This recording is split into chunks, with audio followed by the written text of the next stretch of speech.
ಈ ಗ್ರಂಥದ ಕರ್ತೃಗಳಾಗಲ್ಪಟ್ಟಂಥ ಪರಮ ಪೂಜ್ಯ ವರಕವಿ ತತ್ವಕೋವಿದರಾದ ಬೆಳ್ಳಿಗಟ್ಟಿ ಬಸವಂತ ಆಚಾರ್ಯರ ಪವಿತ್ರ ಚರಣಾರವಿಂದಗಳಿಗೆ ನಮಿಸಿ, ಅವರು ಇವರೆಲ್ಲರೇ ನಾಡಿನಲ್ಲಿ ಆಗಿ ಹೋಗಿರುವ ಎಲ್ಲ ವಿದ್ವನ್ಮಣಿಗಳ ಎಲ್ಲ ಸಪ್ತ ಸಂಪ್ರದಾಯದ ಮಹಾಜ್ಞಾನಿಗಳ ಶ್ರೀಪಾದ ಪದ್ಮಗಳಿಗೆ ನಮಸ್ಕಾರೋಪ ಮಂಗಲವನ್ನು ಸಮರ್ಪಣೆ ಮಾಡಿ, ಶ್ರೇಷ್ಠವಾಗಿರತಕ್ಕಂಥ ಈ ಶ್ರಾವಣ ಮಾಸದ ಪರ್ವಕಾಲದಲ್ಲಿ ನಾವೆಲ್ಲರೂ ಶಿವಾವತಾರಿ ಜಗದ್ಗುರು ಸಿದ್ಧಾರೂಢ ಭಾರತೀಯ ಮಹಾಸ್ವಾಮಿಗಳವರ ಚರಿತ್ರಕಲ್ಪದ್ರುಮವನ್ನು ಶ್ರವಣ ಮಾಡ್ತಾ ಬಂದಿದ್ದೇವೆ. ಶ್ರವಣಾಪೇಕ್ಷೆಗಳಾಗಲ್ಪಟ್ಟಂಥ ಎಲ್ಲ ಶಿವಸ್ವರೂಪಿಗಳಾಗಲ್ಪಟ್ಟಂಥ ತಮಗೆಲ್ಲರಿಗೂ ಭಕ್ತಿಯ ನಮನಗಳನ್ನು ಸಮರ್ಪಣೆ ಮಾಡಿ, ಭದ್ರಾ ಸಂಘದವರಿಗೂ ಧನ್ಯವಾದಗಳನ್ನು ಸಮರ್ಪಣೆ ಮಾಡಿ, ಸುಮಾರು ದಿನಗಳಿಂದ ನಾವು ಶಿವಾವತಾರಿ ಜಗದ್ಗುರು ಸಿದ್ಧರ ಮಹಿಮೆಯನ್ನು ಶ್ರವಣ ಮಾಡ್ತಾ ಬಂದಿದ್ದೇವೆ. ನಿನ್ನಿನ ದಿವಸ ಬಾಲಸಿದ್ಧರಾಯಣದ ಮಾತುಗಳನ್ನು ಕೇಳಿ ತಾಯಿ ದೇವಮಲ್ಲಮ್ಮ ಹಾಗೂ ಪುರದ ಜನರು ಇವು 5 ವರ್ಷದ ಕಂದನ ಬಾಯಿಂದ ಬರತಕ್ಕಂಥ ಮಾತುಗಳು, ಇವು ಎಂಥ ಮಾತುಗಳು ಅಂತಂದರೆ ಇವು ಶ್ರುತಿಯ ವಾಕ್ಯಗಳೆಂದು ಎಲ್ಲರೂ ಸುಖಿಸಿ, ಇಂಥ ಪುಣ್ಯ ಪುರುಷ ನನ್ನ ಗರ್ಭದಿಂದ ಹುಟ್ಟಿ ಬಂದ ನನ್ನ ಕಾಲಕ್ಕೆ ನನ್ನ ಉದರ ಏನಾಯಿತು ಅಂತಂದರೆ ಸಾರ್ಥಕವಾಯಿತು ಅಂತಕ್ಕಂಥ ಉದ್ಘಾರವನ್ನು ತೆಗೆದು ಸುಧನ್ಯತೆಯಂ ಪಡೆದಳ ದೇವಮಲ್ಲಮ್ಮ. ಇಂಥ ಮಗುವಿಗೆ ಜನ್ಮವನ್ನು ಕೊಟ್ಟು ನಾ ಏನಾಗ್ತಿ ಅಂತಂದರೆ ನನ್ನ ಜನ್ಮ ಸಾರ್ಥಕ ಆಯಿತು ಅಂತ ತಿಳ್ಕೊಂಡು ಬಹಳ ಸಂತೋಷವಾಗಿ ಏನು ಮಾಡಿದರು ಅಂತಂದ್ರೆ ಬಾಲಸಿದ್ಧರನ್ನು ತಂದೆ ತಾಯಿಗಳು ಮೊದಲು ಮಾಡಿಕೊಂಡು ಪುರದ ಜನರೆಲ್ಲರೂ ಕೂಡಿ ಏನು ಮಾಡಿದ್ರು ಅಂದರೆ ಜಯ ಜಯಕಾರವನ್ನು ಮಾಡತಕ್ಕಂಥವರಾದರು. ಇಷ್ಟು ವಿಷಯ ನಾವು ನಿನ್ನಿನ ದಿವಸ ಶ್ರವಣ ಮಾಡ್ತಾ ಬಂದಿದೆ. ಇವತ್ತು 2ನೇ ಅಧ್ಯಾಯವನ್ನು ಆರಂಭ ಮಾಡ್ತಾರೆ. ಭಕ್ತರು ಸಂಜೀವನಕರಣ ಅಂತ ಇದಕ್ಕೆ ನಾಮಕರಣವನ್ನು ಮಾಡಿದ್ದಾರೆ. ಇದು ಬಾಲಲೀಲಾ ಕಾಂಡದೊಳಗೆ ಬರ್ತಕ್ಕಂತಹ ಏನು ವಿಷಯ ಅಂತ ಕೇಳಿದರೆ ಸಂಜೀವನಕರಣ ಏನನ್ನು ಮುಂದೆ ಹೇಳ್ತಾರೆ, ವರ್ಣನೆ ಮಾಡ್ತಾರೆ. ಸೂಚನಾ ಪದ್ಯದಲ್ಲಿ ಕವಿಗಳಾಗಲ್ಪಟ್ಟಂಥ ಬಸವಂತ ಆಚಾರ್ಯರು ಇಡೀ ಅಧ್ಯಾಯದ ಸಾರವನ್ನು ಆ ಸೂಚನಾ ಪದ್ಯ ಅಂತಕ್ಕಂಥ 3 ಸಾಲಿನಲ್ಲಿ ಆ ಇಡೀ ಪದ್ಯದ ಎಲ್ಲ ಸಾರವನ್ನು ಹೀರಿ ಆ ಸೂಚನಾ ಪದ್ಯದಲ್ಲಿ ಇಟ್ಟಿರ್ತಾರೆ. ಏನು ಹೇಳ್ತಾರು ಅಂತ ಕೇಳಿದರೆ, ಸಿದ್ಧತಾಂ ಶಾಲಾ ಗುರುವಿಗಂ ಸಿದ್ಧ ಪ್ರಣವಾರ್ಥವನು ಪೇದಂ ಮುತ್ತಿನೆಮ್ಮಿಗೆ ಓರ್ವ ಬಾಲಂಗ ಶುಭ ನಿರಿದಿತ್ತಂ.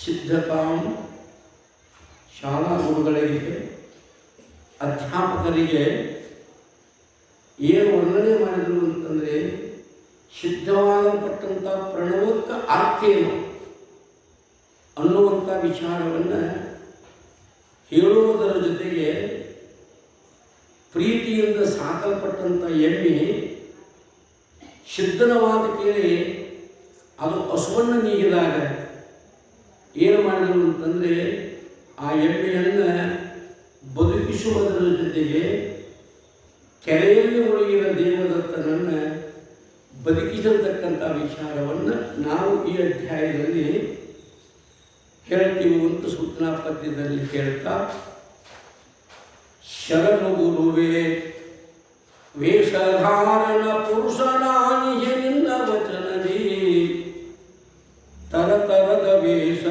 ತೋರುತ ಕಡೆಯ ನರವೇಶವು ಧರಿಸಿರುವೆನಿದು ನಿನ್ನ ಮನ ಕೈದಿರಲು ಮುಕ್ತಿಯ ನೀರು ಸರಿ ಬರದಿರಲಿಕಿ ವೇಷಗಳ ಹಾಕುವುದನ್ನು ನೀನು ಬಿಡಿಸಿ. ಹೇ ಗುರುವೇ,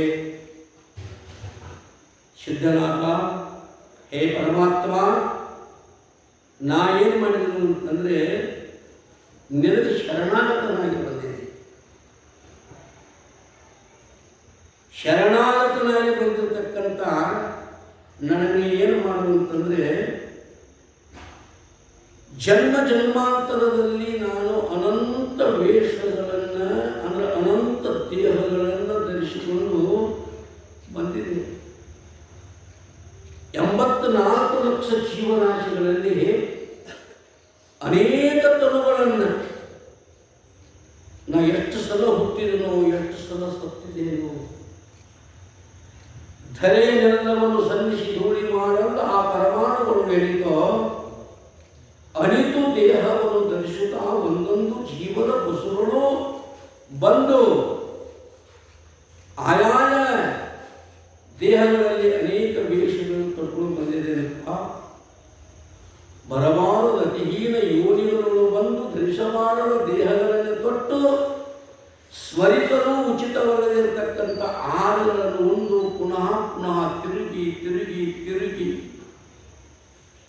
ಅಂಡಜ, ಸ್ವೇದಜ, ಜರಾಯುಜ, ಉದ್ವಿಜ ಅಂತಕ್ಕಂಥ 84 ಲಕ್ಷ ಜೀವರಾಶಿಗಳಲ್ಲಿ ನಾವು ಯಾವ್ಯಾವ ವೇಷ ಧರಿಸಿದ್ರು ಅಂತಂದರೆ ಎತ್ತಾಗಿ ಹುಟ್ಟಿದನು, ಎಮ್ಮೆಯಾಗಿ ಹುಟ್ಟಿದನು, ಕತ್ತಿಯಾಗಿ ಹುಟ್ಟಿದನು, ಕುದುರೆಯಾಗಿ ಹುಟ್ಟಿದನು, ನಾಯಿಯಾಗಿ ಹುಟ್ಟಿದನು, ಹಂದಿಯಾಗಿ ಹುಟ್ಟಿದನು, ಪಶು ಪಕ್ಷಿಗಳಾಗಿ ಹುಟ್ಟಿದನು, ಗಿಡಮರಗಳಾಗಿ ಹುಟ್ಟಿದನು, 1 2 ಅನಂತ ವೇಷಗಳನ್ನು ನಾ ಏನು ಮಾಡಿದನು ಅಂದ್ರೆ ಧರಿಸಿಕೊತ್ತ ಒಂದು ಗುರುವೇ, ಈ ತರತರದ ವೇಷಗಳ ತೋರುತ್ತಾ ಅವುಗಳನ್ನು ಹೊಂದುತ್ತಾ ಕಡಿಗೆ ಏನು ಮಾಡಿದ್ರು ಅಂತಂದ್ರೆ ಈಗ ನಿನ್ನ ಕರುಣೆಯಿಂದ ಹೇ ಪರಮಾತ್ಮ, ನಿನ್ನ ಅನುಗ್ರಹದಿಂದ ಏನು ಮಾಡಿದ್ರು ಅಂತಂದರೆ ಈ ಮನುಷ್ಯ ದೇಹವನ್ನು, ಈ ಮಾನವ ಶರೀರವನ್ನು ಈಗ ಧರಿಸಿಕೊಂಡು ಬಂದಿದ್ದೇನೋ, ಇಲ್ಲಿವರೆಗೆ ಧರಿಸಿರ್ತಕ್ಕಂಥ ದೇಹಗಳು ನಿನ್ನ ಮನಸ್ಸಿಗೆ ಬರಲಿಲ್ಲ ಅಂತಂದ್ರೆ ಏನು ಮಾಡೋದು ಅಂತಂದರೆ ನನಗೆ ಇನ್ನು ಮೇಲೆ ದೇಹವನ್ನು ಕೊಡಬೇಡ, ಇನ್ನು ಮೇಲೆ ನನಗೆ ದೇಹವನ್ನು ಧರಿಸಾಕೊಂಡು ತಪ್ಪಿಸಬೇಡ. ಅಂದ್ರೆ ಏನು, ನನಗೆ ಜನ್ಮವನ್ನು ಕೊಡಬೇಡ. ಅಂದ್ರೆ ಏನು ಮಾಡು, ನನ್ನ ಮುಕ್ತನನ್ನಾಗಿ ಮಾಡು. ಇವು ಸರಿ ಬರೆದಿದ್ರೆ ಏನು ಮಾಡಲು ಅಂತಂದ್ರೆ ಇನ್ನು ಮುಂದೆ ವೇಷಗಳ ಹಾಕೋದನ್ನು ಬಿಡಿಸು. ಏನಂದಾಗ ನನಗೆ ದೇಹ ಕೊಡಬೇಡ ಅಂದ್ರೂ ಮುಕ್ತಿಯನ್ನು ಕೊಡೋದಾಗಾಯ್ತು, ಇನ್ನು ವೇಷಗಳ ಹಾಕೋದನ್ನು ಬಿಡಿಸುವಂದ್ರೆ ಇನ್ನು ನನಗೇನು ಮಾಡಬೇಡ ಅಂತಂದರೆ ನನಗೆ ಪುನರ್ಜನ್ಮವನ್ನು ಕೊಡಬೇಡ, ನನಗೇನು ಕೊಡು ಅಂತಂದರೆ ನನಗೆ ಮೋಕ್ಷವನ್ನು ಕೊಡು. ನನ್ನನ್ನೇನು ಮಾಡು, ನಿನ್ನಲ್ಲಿ ಸಮರಸ ಮಾಡಿಕೊಳ್ತಕ್ಕಂಥವನಾಗುವ ಪರಮಾತ್ಮ ಅಂತ ಮೊಟ್ಟ ಮೊದಲನೇ ಪದ್ಯದಲ್ಲಿ ಬಹಳ ಸುಂದರವಾಗಿ ತಾತ್ವಿಕ ಅರ್ಥದೊಂದಿಗೆ ಕೂಡತಕ್ಕಂಥ ವಿಚಾರವನ್ನು ಹೇಳ್ತಾ ಮುಂದೆ ಏನಾಯಿತು ಅಂತ ಕೇಳಿದರೆ, ಆಗ ಗುರು ಶಾಂತಪ್ಪ ಮಗನಿಗೆ ಈಗ ನೀನು ಹಠ ಮಾಡುವುದಲ್ಲವೋ, ಬೇಗ ಶಾಲೆಯ ಗುರುಗಳಿಂದ ಕ್ಷಣವ ಕಲಿಯಲ್ಕೆ ಹೋಗಬೇಕೈ ತೀವ್ರ ಶಾಲೆಗೆ ಸಾಗೆನುತ ಕೈ ಬಿದ್ದು ಮಗನಂ ರಾಗದಿಂದ ರಮಿಸುತ್ತ ಗುರುವಶ ಕಿತ್ತು ಪೇಲಿದನು. ಅಂದ ರಾಗದಿಂದ ಪ್ರೇಮದಿಂದ ಗುರು ಶಾಂತಪ್ಪ ಏನು ಮಾಡಿತಂದ್ರೆ, ಈಗ ಚಿಕ್ಕ ವಯಸ್ಸು ನಿಂದು ಹಠ ಮಾಡಬೇಡ. ಈ ಚಿಕ್ಕ ವಯಸ್ಸಿನೊಳಗೆ ಏನು ಮಾಡಬೇಕು ಅಂತಂದರೆ ಅಕ್ಷರಾಭ್ಯಾಸ ಬೇಕು. ವ್ಯವಹಾರ ಸಿದ್ಧಾಂತವಾಗಿ ಏನು ಮಾಡಬೇಕು ಅಂತಂದರೆ ವ್ಯವಹಾರಕ್ಕೋಸ್ಕರವಾಗಿ ಅಕ್ಷರಾಭ್ಯಾಸ ಬೇಕಾಗತ್ತಪ್ಪ. ಹಠ ಮಾಡಬೇಡ ಎಂದು ಹೇಳಿದ್ರೆ ಗೊತ್ತದ. ಇಚ್ಛೆ ಪಡೆಯತಾಮ ಲಕ್ಷ್ಮೀ ನೆನೆತರ ಅಂತ ಹೇಳಿದ್ದಾರೆ. ಹಂಗೆ ಹಠ ಮಾಡಕ್ಕೆ ಹೋಗ್ಬೇಡಪ್ಪ, ಈ ಶಾಲೆಗೆ ಹೋಗಬೇಕು ಅಂತ ತಿಳ್ಕೊಂಡು ಗುರು ಶಾಂತಪ್ಪ ಏನು ಮಾಡಿದ ಅಂದರೆ ಮಗನ ಪ್ರೀತಿಯಿಂದ ಕೈ ಹಿಡಿದು ಕರ್ಕೊಂಡು ಏನು ಮಾಡಿದ ಅಂದರೆ ಗುರುಮಠಕ್ಕೆ ಗುರುಗಳಿದ್ದರೆ ಬರ್ತಕ್ಕಂಥವನಾಗ್ತಾ ಇದ್ದಾನೆ. ಶಾಸ್ತ್ರ ಹೇಳ್ತದ, ಶೈಶವೇ ಅಕ್ಷರ ವಿದ್ಯಾನ. ಶೈಶವೇ ಅಂತಂದರೆ ಬಾಲಕರಾಗಿದ್ದಂಥ ಸಮಯದಲ್ಲಿ ಏನು ಮಾಡಬೇಕು ಅಂತಂದರೆ ವಿದ್ಯೆಯನ್ನು ಕಲಿಬೇಕಂತ. ವಿದ್ಯೆ ಕಲಿಬೇಕು. ಮನುಷ್ಯನ ಜೀವನದೊಳಗೆ ವಿದ್ಯೆ ಅನ್ನೋದು ಹೋತು ಅಂತಂದರೆ ಅವನ ಜೀವನ ಹೆಂಗಾಗ್ತದ ಅಂತಂದರೆ ಅದು ಬರಡು ಜೀವನ ಆಗಿರುತ್ತದೆ. ಬರಡು ಜೀವನ. ವಿದ್ಯೆಯೇ ತಾಯಿ ತಂದೆ, ಬುದ್ಧಿಯೇ ಸೋದರನು, ಅಧ್ವಾನ ಕಾಲರವ ತಾನಿದ್ದುದೇ ರಾಜ್ಯ ಸರ್ವಜ್ಞ ಅಂತ ತಿರುಪತಿಯಲ್ಲಿ ಸರ್ವಜ್ಞ ಮಾತವಿ ಬಹಳ ಸುಂದರವಾಗಿ ಬರೀತಾರೆ. ವಿದ್ಯೆ ಇಲ್ಲದವನ ಮುಖ ಮುತ್ತು, ವಿದ್ಯೆ ಇದ್ದವನ ಮುಖ ಮುತ್ತು ಬರುವಂತಕ್ಕೂ, ವಿದ್ಯೆ ಇಲ್ಲದವನ ಬರಿ ಮುಖ ಹಾಳೂರ ಹತ್ತಿದಂತಕ್ಕೂ ಸರ್ವ. ಮನುಷ್ಯನ ಜೀವನದೊಳಗೆ ವಿದ್ಯೆ ಇರಬೇಕು. ವಿದ್ಯೆ ಇತ್ತು ಅಂದ್ರೆ ಅದಕ್ಕೆ ಇರೋದು ಅಂದರೆ ಯಾರೇ ಇರಲಿ, ಅವರು ಬಡವರೇ ಇರಲಿ, ಬಲ್ಲಿದೇ ಇರಲಿ, ಸಣ್ಣ ಮಕ್ಕಳೇ ಇರಲಿ, ಹೆಣ್ಮಕ್ಳೇ ಇರಲಿ, ಯಾರೇ ಇರಲಿ, ಮನುಷ್ಯನಿಗೆ ಇರಬೇಕು ಅಂತಂದರೆ ಅದು ವಿದ್ಯೆ ಇರಬೇಕು. ದೇಹಕ್ಕೊಂದು ತಲೆ ಬೇಕು, ಆ ತಲೆಗೊಂದು ಕಲೆ ಬೇಕು. ದೇಹಕ್ಕೊಂದು ತಲೆ ಇತ್ತು ಅಂತಂದ್ರೆ ಇದಕ್ಕೆ ಭೂಷಣ ಇರ್ತದ. ತಲೆ ದೇಹ ತಗೊಂಡು ಏನು ಮಾಡ್ತದ? ಹೆಂಗ ದೇಹಕ್ಕೆ ತಲೆ ಇದ್ರೆ ಹೆಂಗ ಭೂಷಣವೋ, ತಲೆಯನ್ನು ಓದ್ತಾರೆ. ಆ ತಲೆಯ ಒಂದು ಕಲೆನೇ ಇರಲಿಲ್ಲ ಅಂದ್ರೆ, ಕಲೆ ಅಂದ್ರೆ ಜ್ಞಾನ. ಯಾವುದೇ ಜ್ಞಾನ ಇರಬೇಕು. ಮಹಾತ್ಮ ಬರೀತಾರೆ, ರಾಜ ಸ್ವದೇಶ ಪೂಜ್ಯತೆ, ವಿದ್ವಾನ್ ಸರ್ವತ್ರ ಪೂಜ್ಯತೆ. ರಾಜರನ್ನ ಈ ದೇಶದೊಳಗಟ್ಟ ಪ್ರೀತಿ ಮಾಡ್ತಾರೆ. ನಮ್ಮ ರಾಜ ಇನ್ನೊಂದು ದೇಶಕ್ಕೆ ಹೋದ್ರೆ ರಾಜನಿಗೆ ಅವ್ರ ರಾಜ ಅಲ್ಲ, ಆ ದೇಶಕ್ಕೇನು. ಆದರೆ ಒಬ್ಬ ವಿದ್ಯಾವಂತಿದ್ದ ಅಂತಂದ್ರೆ ವಿದ್ವಾನ್ ಸರ್ವತ್ರ ಪೂಜ್ಯತೆ, ವಿದ್ಯಾರ್ಥಿ. ಶಂಕರರು ಬರೀತಾರೆ, ಮಹಾತ್ಮ ಭರ್ತೃಹರಿ ಬರೀತಾನೆ, ಏಷಾಂ ನ ವಿದ್ಯಾ ನ ತಪೋ ನ ದಾನಂ ನ ಜ್ಞಾನಂ ನ ಶೀಲಂ ನ ಗುಣೋ ನ ಧರ್ಮ ತೇ ಮೃತ್ಯುಲೋಕ ಭುವಿಮಾನಭೂತೆ ಮನುಷ್ಯ ರೂಪೇಣ ಮೃಗಾಶ್ಚರಂತಿ. ಒಂದು ಸುಂದರವಾದ ಶ್ಲೋಕವನ್ನು ಬರೀತಾರೆ ಮಹಾತ್ಮ ಭರ್ತೃಹರಿ. ಏಷಾಂ, ಯಾರು ವಿದ್ಯಾ ಕಲಿಯುವುದಿಲ್ಲವೋ, ಯಾರು ತಪಸ್ಸು ಮಾಡುವುದಿಲ್ಲವೋ, ಯಾರು ಧರ್ಮವನ್ನು ಪರಿಪಾಲನೆ ಮಾಡುವುದಿಲ್ಲವೋ, ಯಾರು ಸದ್ಗುಣವಂತರಾಗುವುದಿಲ್ಲವೋ, ಯಾರು ದಾನಿಗಳಾಗುವುದಿಲ್ಲವೋ, ಇವರು ಈ ಭೂಮಿ ಮೇಲೆ ಏನಿದ್ದಂಗ ಅಂತಂದ್ರೆ ಮೃತ್ಯುಲೋಕೆ ಮನುಷ್ಯ ರೂಪೇಣ ಮೃಗಾಶ್ಚರಂತಿ.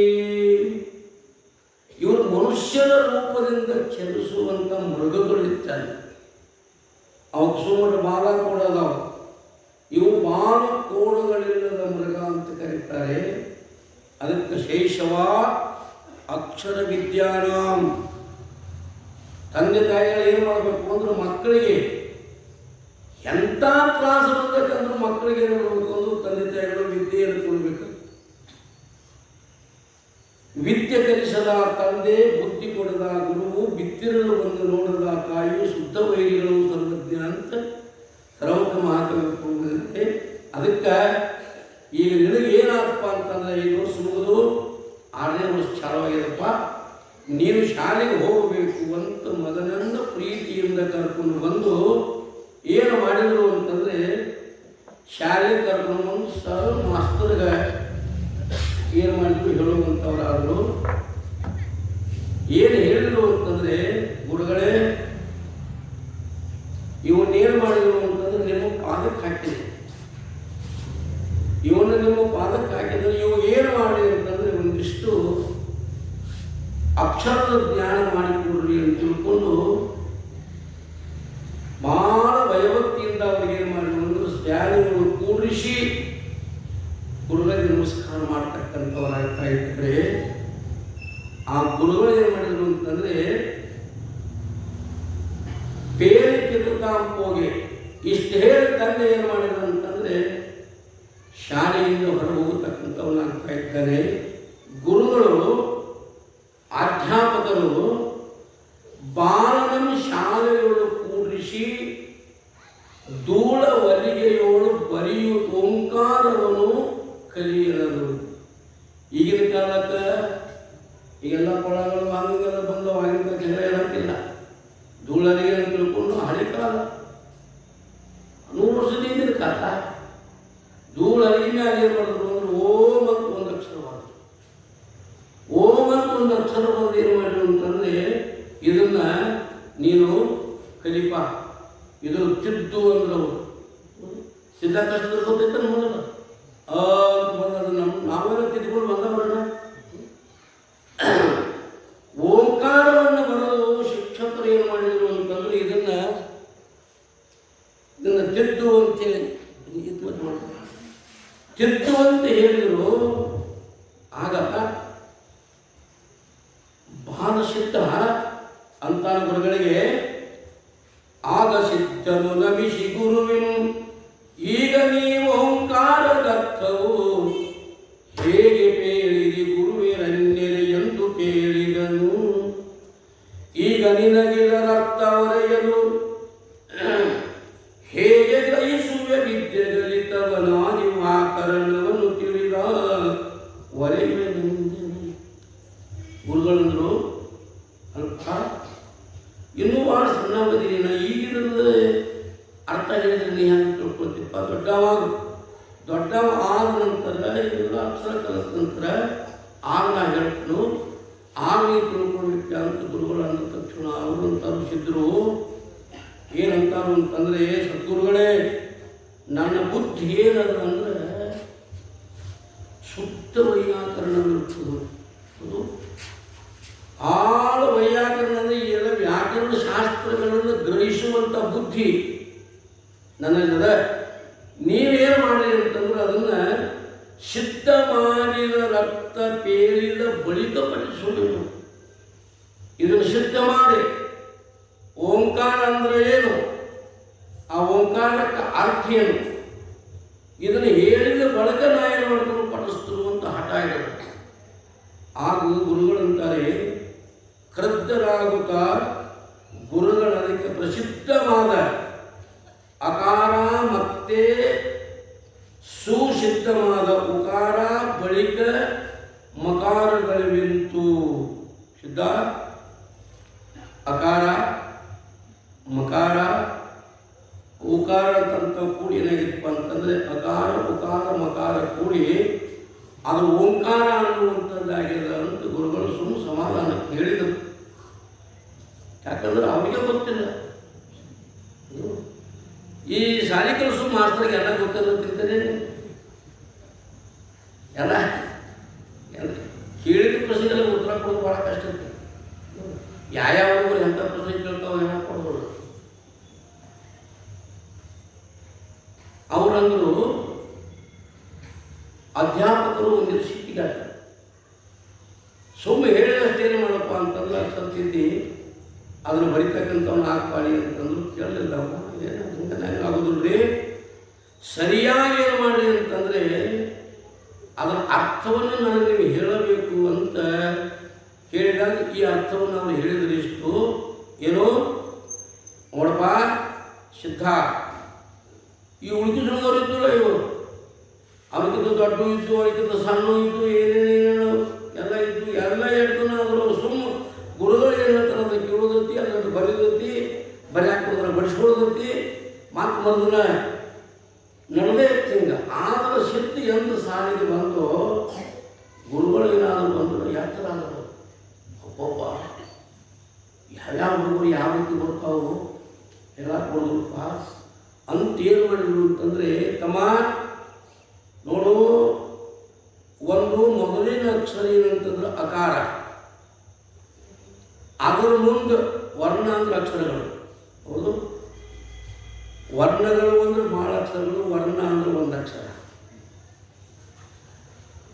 ಅಕಾರ ವರ್ಣದ ಮುಂದೆ ಉಕಾರ ಅನ್ನುವಂಥದ್ದು ಬರೆದರೆ ಅದರ ಮುಂದೆ ಮಕಾರ ಅನ್ನುವಂಥದ್ದು ಸೇರಿಸಿದರದು ಈ ಮೂರು ವರ್ಣಗಳು, ಈ ಮೂರು ಅಕ್ಷರಗಳು ಕೂಡಿ ಏನಾಗ್ತಾವಂದ್ರೆ ಒಟ್ಟು ಇವೆಲ್ಲವನ್ನು ಸೇರಿಸಿ ಓದಿದರೆ ಓಂಕಾರ ಆಗ್ತದಪ್ಪ ಅಂತ ಶಿಕ್ಷಕ ಇಷ್ಟು ಬಾಲಸಿದ್ಧನಿಗೆ ಹೇಳಿದರು. ಆಗಸಿದ್ದಂತಾನೆ ಅಧ್ಯಾಪಕರ ನುಡಿಯಮ್ಮ ಕೇಳಿಸಿದ್ದನು, ನಿಮ್ಮನ್ನು ಅರ್ಥವ ಕೇಳಿದರೆ ವ್ಯಾಕರಣ ನೀವು ಕೇಳಿದರೆಂದರು. ಬಾಲಕನ ನುಡಿಗೇಳಿ ಗುರುಗಳು ಬಾಲ ನೀನ ಪ್ರಣವದರ್ಥವ ಪೇಳು ಬಲ್ಲವನಾಗೊಡೆ ನಾ ಕೇಳ್ತು ಹೇಳಪ್ಪ ಅಂದ ಪೆಟ್ಟಿಗೆ ಸಿದ್ಧಾರೂಢಿಗೆ ಮಾತಂದ್ರೆ ಯಾರೋ ಶಿಕ್ಷಕರು, ನೋಡಪ್ಪ ನನಗೆ ಎಷ್ಟು ತಿಳಿದೈತೋ ಎಷ್ಟು ಹೊಡೆದತ್ತೋ ಅಷ್ಟು ಮುಂದೆ ನಾನು ನಿನಗೆ ಹೇಳಿದನು, ಇದರ ಅರ್ಥ ಏನನ್ನೋದು ನಿನಗೆ ಗೊತ್ತಿದ್ರೆ ನೀನೇ ಹೇಳಪ್ಪ ನಾ ಕೇಳುತ್ತೇನೆ ಅಂದರು. ಶಾಸ್ತ್ರದಲ್ಲಿ ಮಾತು ಬರ್ತದೆ, ವಿದ್ಯೆಗೆ ಸಣ್ಣವರು ದೊಡ್ಡವರು ಅಂತಿಲ್ಲ. ಹೌದು, ಸಣ್ಣವರು ಹೃದಯದ ವಿದ್ಯೆ ಇರಬಾರ್ದಂತೇನಲ್ಲ. ಸರ್ಪಭೂಷಣ ಬರೀತಾರೆ, 100 ವರುಷ ಬಾಳು ತತ್ವ ಸಾರವರಿಯ ಗಮನ ಪುರದ ದಾರಿಯಲ್ಲಿ ಕೊಲಿಸಿಕೊಂಡುವವರೇ ಕಿರಿಯರೋ. 3 ವರ್ಷ ಬಾಳುಗಳೇನು ಪಾರಮಾರ್ಥ ಅರಿದು ಭವದ ಬೇರು ಕಿತ್ತು ಬಿಸುಡವಲ್ಲೊಡವರೇ ಹಿರಿಯರು.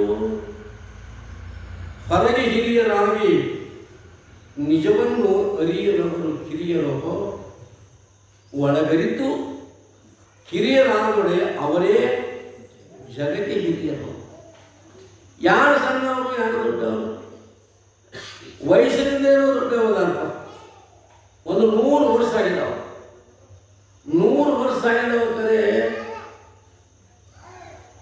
ತತ್ವ ಅಂದ್ರೇನು, ಪರತತ್ವ ಅಂದ್ರೇನು, ದೇವರಂದ್ರೇನು, ಧರ್ಮ ಅಂದ್ರೇನು ಏನೋ ಗೊತ್ತಿಲ್ಲಪ್ಪ.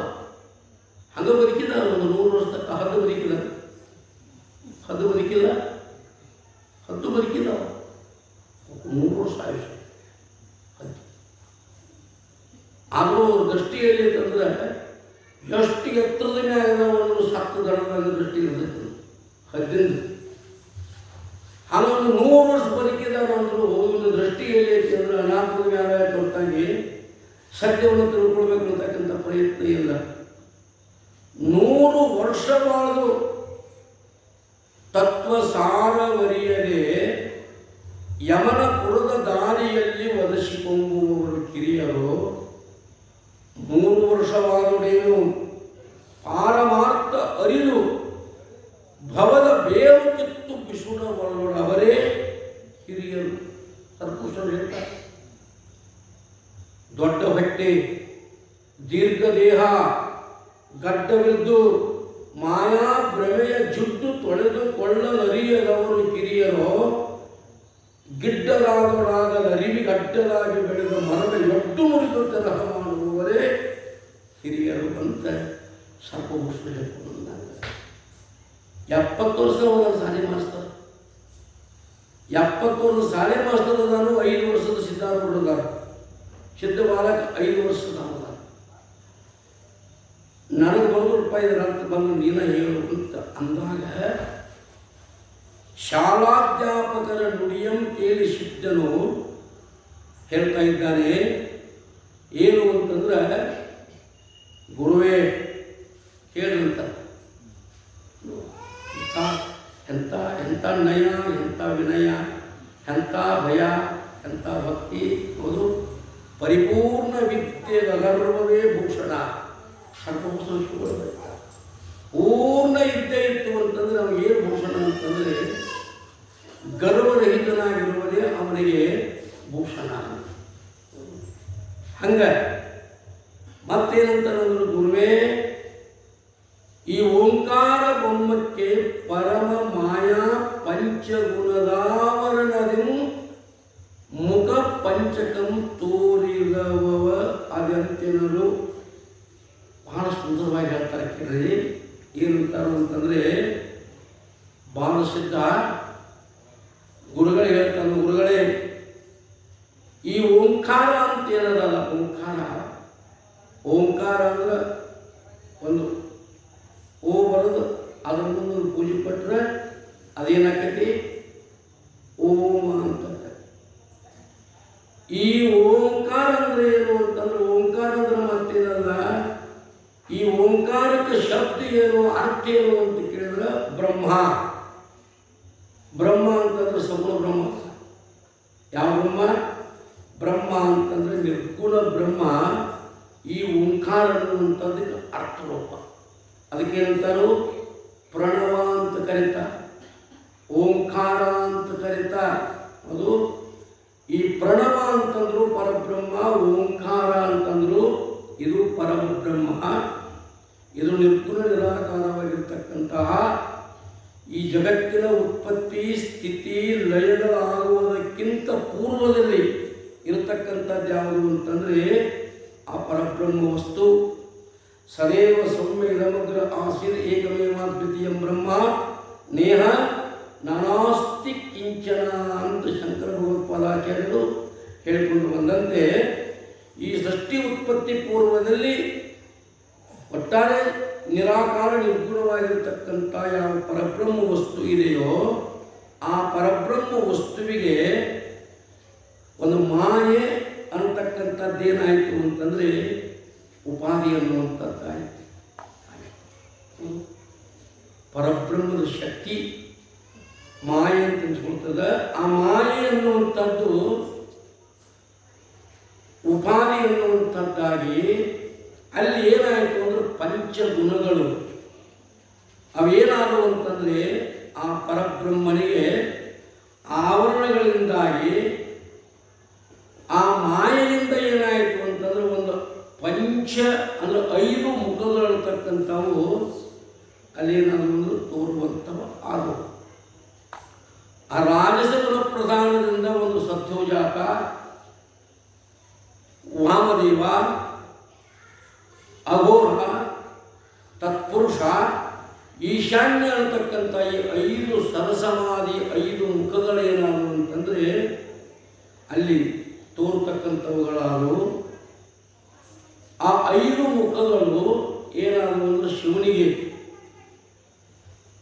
5 ಮುಖಗಳು ಆಗುವುದರಿಂದ ಶಿವನಿಗೆ ಏನಂತ ಕರೆದ್ರು ಪಂಚಮುಖದ ಪರಮೇಶ್ವರನಿಗೆ ಪಂಚಮುಖಗಳು ಅಂತ ನಾವು ಪುರಾಣ ಪುಣ್ಯಕಥೆಗಳಲ್ಲಿ ಕೇಳ್ಕೊಂತ ಬರ್ತೇವೆ. ಇವು 5 ಮುಖಗಳು ಯಾವ್ಯಾವು? ಸತ್ಯೋಜಾತ, ವಾಮದೇವ, ಅಘೋರ, ತತ್ಪುರುಷ, ಈಶಾನ್ಯ ಅಂತಕ್ಕಂಥ 5 ಮುಖಗಳು ಏನಾದವು ಅಂತಂದರೆ ಆ ಪರಮಾತ್ಮನಿಗೆ ಆಗತಕ್ಕಂಥವುಗಳು. ಆ 5 ಮುಖಗಳಿಂದ ಏನಾದವು ಅಂತಂದರೆ ಒಂದೊಂದು ಅಕ್ಷರಗಳು ಹುಟ್ಟಿದವು.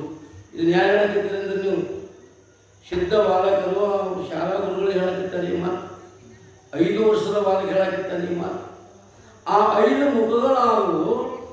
ಆ 5 ಮುಖಗಳಿಂದ 5 ಅಕ್ಷರಗಳು ಉತ್ಪತ್ತಿಯಾದವು. ಅವು 5 ಅಕ್ಷರಗಳು ಯಾವುವು ಅಂತ ಕೇಳಿದರೆ ಅ, ಉ, ಮ, ಅರ್ಧ ಮಾತ್ರೆ, ಒಂದು ಬಿಂದು. ಇವೇನಾದವು ಅಂತಂದರೆ 5 ಅಕ್ಷರಗಳು ಒಟ್ಟಿಗೆ ಸೇರಿ ಏನಾದವು ಅಂತಂದರೆ ಇದು ಓಂಕಾರ ಅನ್ನುವಂಥದ್ದಾಯಿತು. ಇದಕ್ಕೆ ಪ್ರಣವಾಕ್ಷರ ಅಂತ ಕರೀತಾರೋ. ಹಿಂಗೇನಾಯಿತು ಅಂದರೆ ಈಗ ರೂಪುಗೊಳ್ಳುವಂಥದ್ದಾಯಿತು ಗುರುಗಳೇ. ಆ ಪಂಚಮುಖಗಳಿಂದ ಏನಾಯಿತು ಅಂತಂದ್ರೆ ಅದರ ಪ್ರಭೆ, ಅದರ ಪ್ರಕಾಶದಿಂದ ಏನಾಯಿತು ಅಂದ್ರೆ ಪಂಚಾಕ್ಷರಿ ಏನಾಯಿತು ಅಂದ್ರೆ 5 ಕಾಂತಿಗಳು ಏನಾದರೂ ಅಂದ್ರೆ ಉತ್ಪತ್ತಿಯಾಗ್ತಾ ಇದ್ದಾವೆ. ಅವು ಯಾವ್ಯಾವ ಅಂತ ಕೇಳಿದ್ರೆ ಒಂದು ಕಾಂತಿ, ಜ್ಞಾನ, ವಿಶೇಷ, ಐಕ್ಯ ಅಂತಕ್ಕಂಥ ಇವು 5 ಏನಾದವು ಅಂತಂದರೆ ಇವು ಉತ್ಪತ್ತಿಯಾಗುವಂಥವಾಗ್ತವೆ ಗುರುವೇ. ಇದೇನು ಪ್ರಣವ ಅಂದರೆ ಓಂಕಾರ. ಹೀಗೆ ಏನಾಯಿತು ಅಂದರೆ ಇದು ಉತ್ಪತ್ತಿಯಾಯಿತು. ಅದರ ಅರ್ಥ ಇಷ್ಟು ನೋಡ್ರಿ ಅಂತ ಹೇಳುವುದರ ಜೊತೆಗೆ ಮತ್ತೇನು ಹೇಳ್ತಾರೆ ಅಂತಂದರೆ ಈ ಶ್ರೇಷ್ಠವಾದ ಪಂಚಾಕ್ಷರಕ್ಕೆ ಇದು ಸೃಷ್ಟಿ ಉತ್ಪತ್ತಿ ಕ್ರಮ ಹೇಳಾಕಿರ್ತಾರೆ ಒಂದಿಷ್ಟು. ಯಾರು ಪಂಚೀಕರಣವನ್ನು ಅಭ್ಯಾಸ ಮಾಡಿದಾರೋ ಅವ್ರಿಗೂ ಸ್ವಲ್ಪ ಇದು ಹಿಡಿತದೆ. ಪಾಪ ಹೆಣ್ಮಕ್ಳಿಗೆ ಈ ವಿಷಯ ಇದು ಭಾಳ ಕಠಿಣ ಆಗ್ತದೆ. ಅದು ಕಠಿಣ ಆಗಲಿ ಏನಾಗಲಿ ಒಂದಿಷ್ಟು ನೀವು ಕೇಳುತ್ತಾಯಿ ವಿಷಯ ತಿಳಿದಿದ್ರೂ ಕೂಡ ಏನಾಗ್ತದೆ ಅಂತಂದರೆ ಒಂದು ಲಾಭದ. ಇವತ್ತು ನಮಗೆ ಹೇಳುವಂಥ ಶಾಸ್ತ್ರ ತಿಳಿಲಿ ಅಂತ ತಿಳ್ಕೊರಿ. ಈಗ ನಮ್ಮೂರಾಗ ನಿಮ್ಮೂರಾಗ ಹಿಂದಕ್ಕೆ ಹಾವಿನ ಮಂತ್ರ ಚೋಳಿ ಮಂತ್ರ ಹಾಕೋರಿದ್ದರು ಗೊತ್ತೈತೆ. ಬಹುಶ ಈಗ ಈ ನಿಮ್ಮೂರಾಗ ಎಲ್ಲ ಹಾಕ್ತಿರ್ಬೋದು, ಬೇರೆ ಬೇರೆ ಊರಾಗ ಹಾಕ್ತಾರೆ. ಆ ಹಾವಿನ ಮಂತ್ರ ಚೋಳಿ ಮಂತ್ರ ಹಾವು ಕಳೆದ್ರು ಆ್ಯಕ್ಷನ್ ಬರ್ತಾರಲ್ಲ, ಅವ್ರ ಮಂತ್ರ ಹಿಂಗೆ ಹಾಕಿದ್ರು ಅವ್ರಿಗೆ ತಿಳಿದು ತಿಂತೀರೇನು? ಹಂಗನಿಗೆ ಆ ಪೂಪ್ ಮಾಡಿದ್ರೆ ಉಪ್ಪು ಅಂತ ಊದಿ ಗ್ಯಾಸ್ ಕಳಿಸ್ಬಿಟ್ಟು ಬಿಡ್ತಾರಲ್ಲ. ಏನೂ ತಿಳಿದ್ರು ಮಂತ್ರ ಏನೋ ತಿಳಿದಿರುತ್ತದೆ. ವಿಶ್ರಾಮದ ಗ್ಯಾರಂಟಿ ಇತ್ತು ಹಾವಿನ ವಿಷ ಅಂದ್ರೆ ಆ ಮಂತ್ರದಾಗ ಶಕ್ತಿ ಐತಿ. ಹೌದು, ಆ ಮಂತ್ರ ಅವ್ರು ಏನು ಮಾಡಿರ್ತಾರೆ ಅಂದರೆ ಅದರ ತಕ್ಕ ಅದನ್ನು ಅನುಷ್ಠಾನ ಮಾಡಿ ಅದನ್ನು ಸಿದ್ಧಿ ಮಾಡ್ಕೊಂಡಿರ್ತಾರೆ. ಅವರು ಸಿದ್ಧಿ ಮಾಡಿಕೊಂಡು ಆ ಮಂತ್ರ ಹಾಕಿ ಊದಿದ್ರು ಅಂದ್ರೆ ಅದು ವಿಷ ಹಿಡಿಬೇಕ. ಮಮಲಾಪುರದಾಗ ಒಬ್ಬ ಇಲ್ಲೊಂದು ಬಸವಣ್ಣ ಮೂರ್ತಿ ಮಾಡಿ ಒಂದು ಸಣ್ಣ ಮಂಟಪ ಕಟ್ಟ್ರಿ. ಈ ಬಸವಣ್ಣ ಏನಾಗ್ತದೆ ಅಂದ್ರೆ ಒಂದು ಮಂತ್ರ ಹಾಕಿ ಗೊತ್ತನು. ಆ ಮಂತ್ರ ಹಾಕಿ ಹೋದಂದ್ರೆ ಆ ಬಸವಣ್ಣ ಮ್ಯಾಗ ಅಷ್ಟು ನೀರು ಹಾಕಿ ಅದ್ರ ಮ್ಯಾಗಿನ ಬಿದ್ದು ನೀರು ಕುಡಿದ್ರೆ ಅದು ಎಂಥ ಹಾವು ಕಡಿದ್ರು ಹಾವಿನ ವಿಷ ಇಳಿತೈತಿ, ಚೋಳು ಕಡಿದ್ರೆ ಚೋಳು ವಿಷ ಇಳಿತೈತಿ ಅಂತ ಒಂದು ಮಂಟಪ ಕಟ್ಟಿಸೋದು ಬಸವಣ್ಣ ಮಾಡಿ ನಾವು ಸಾಕು.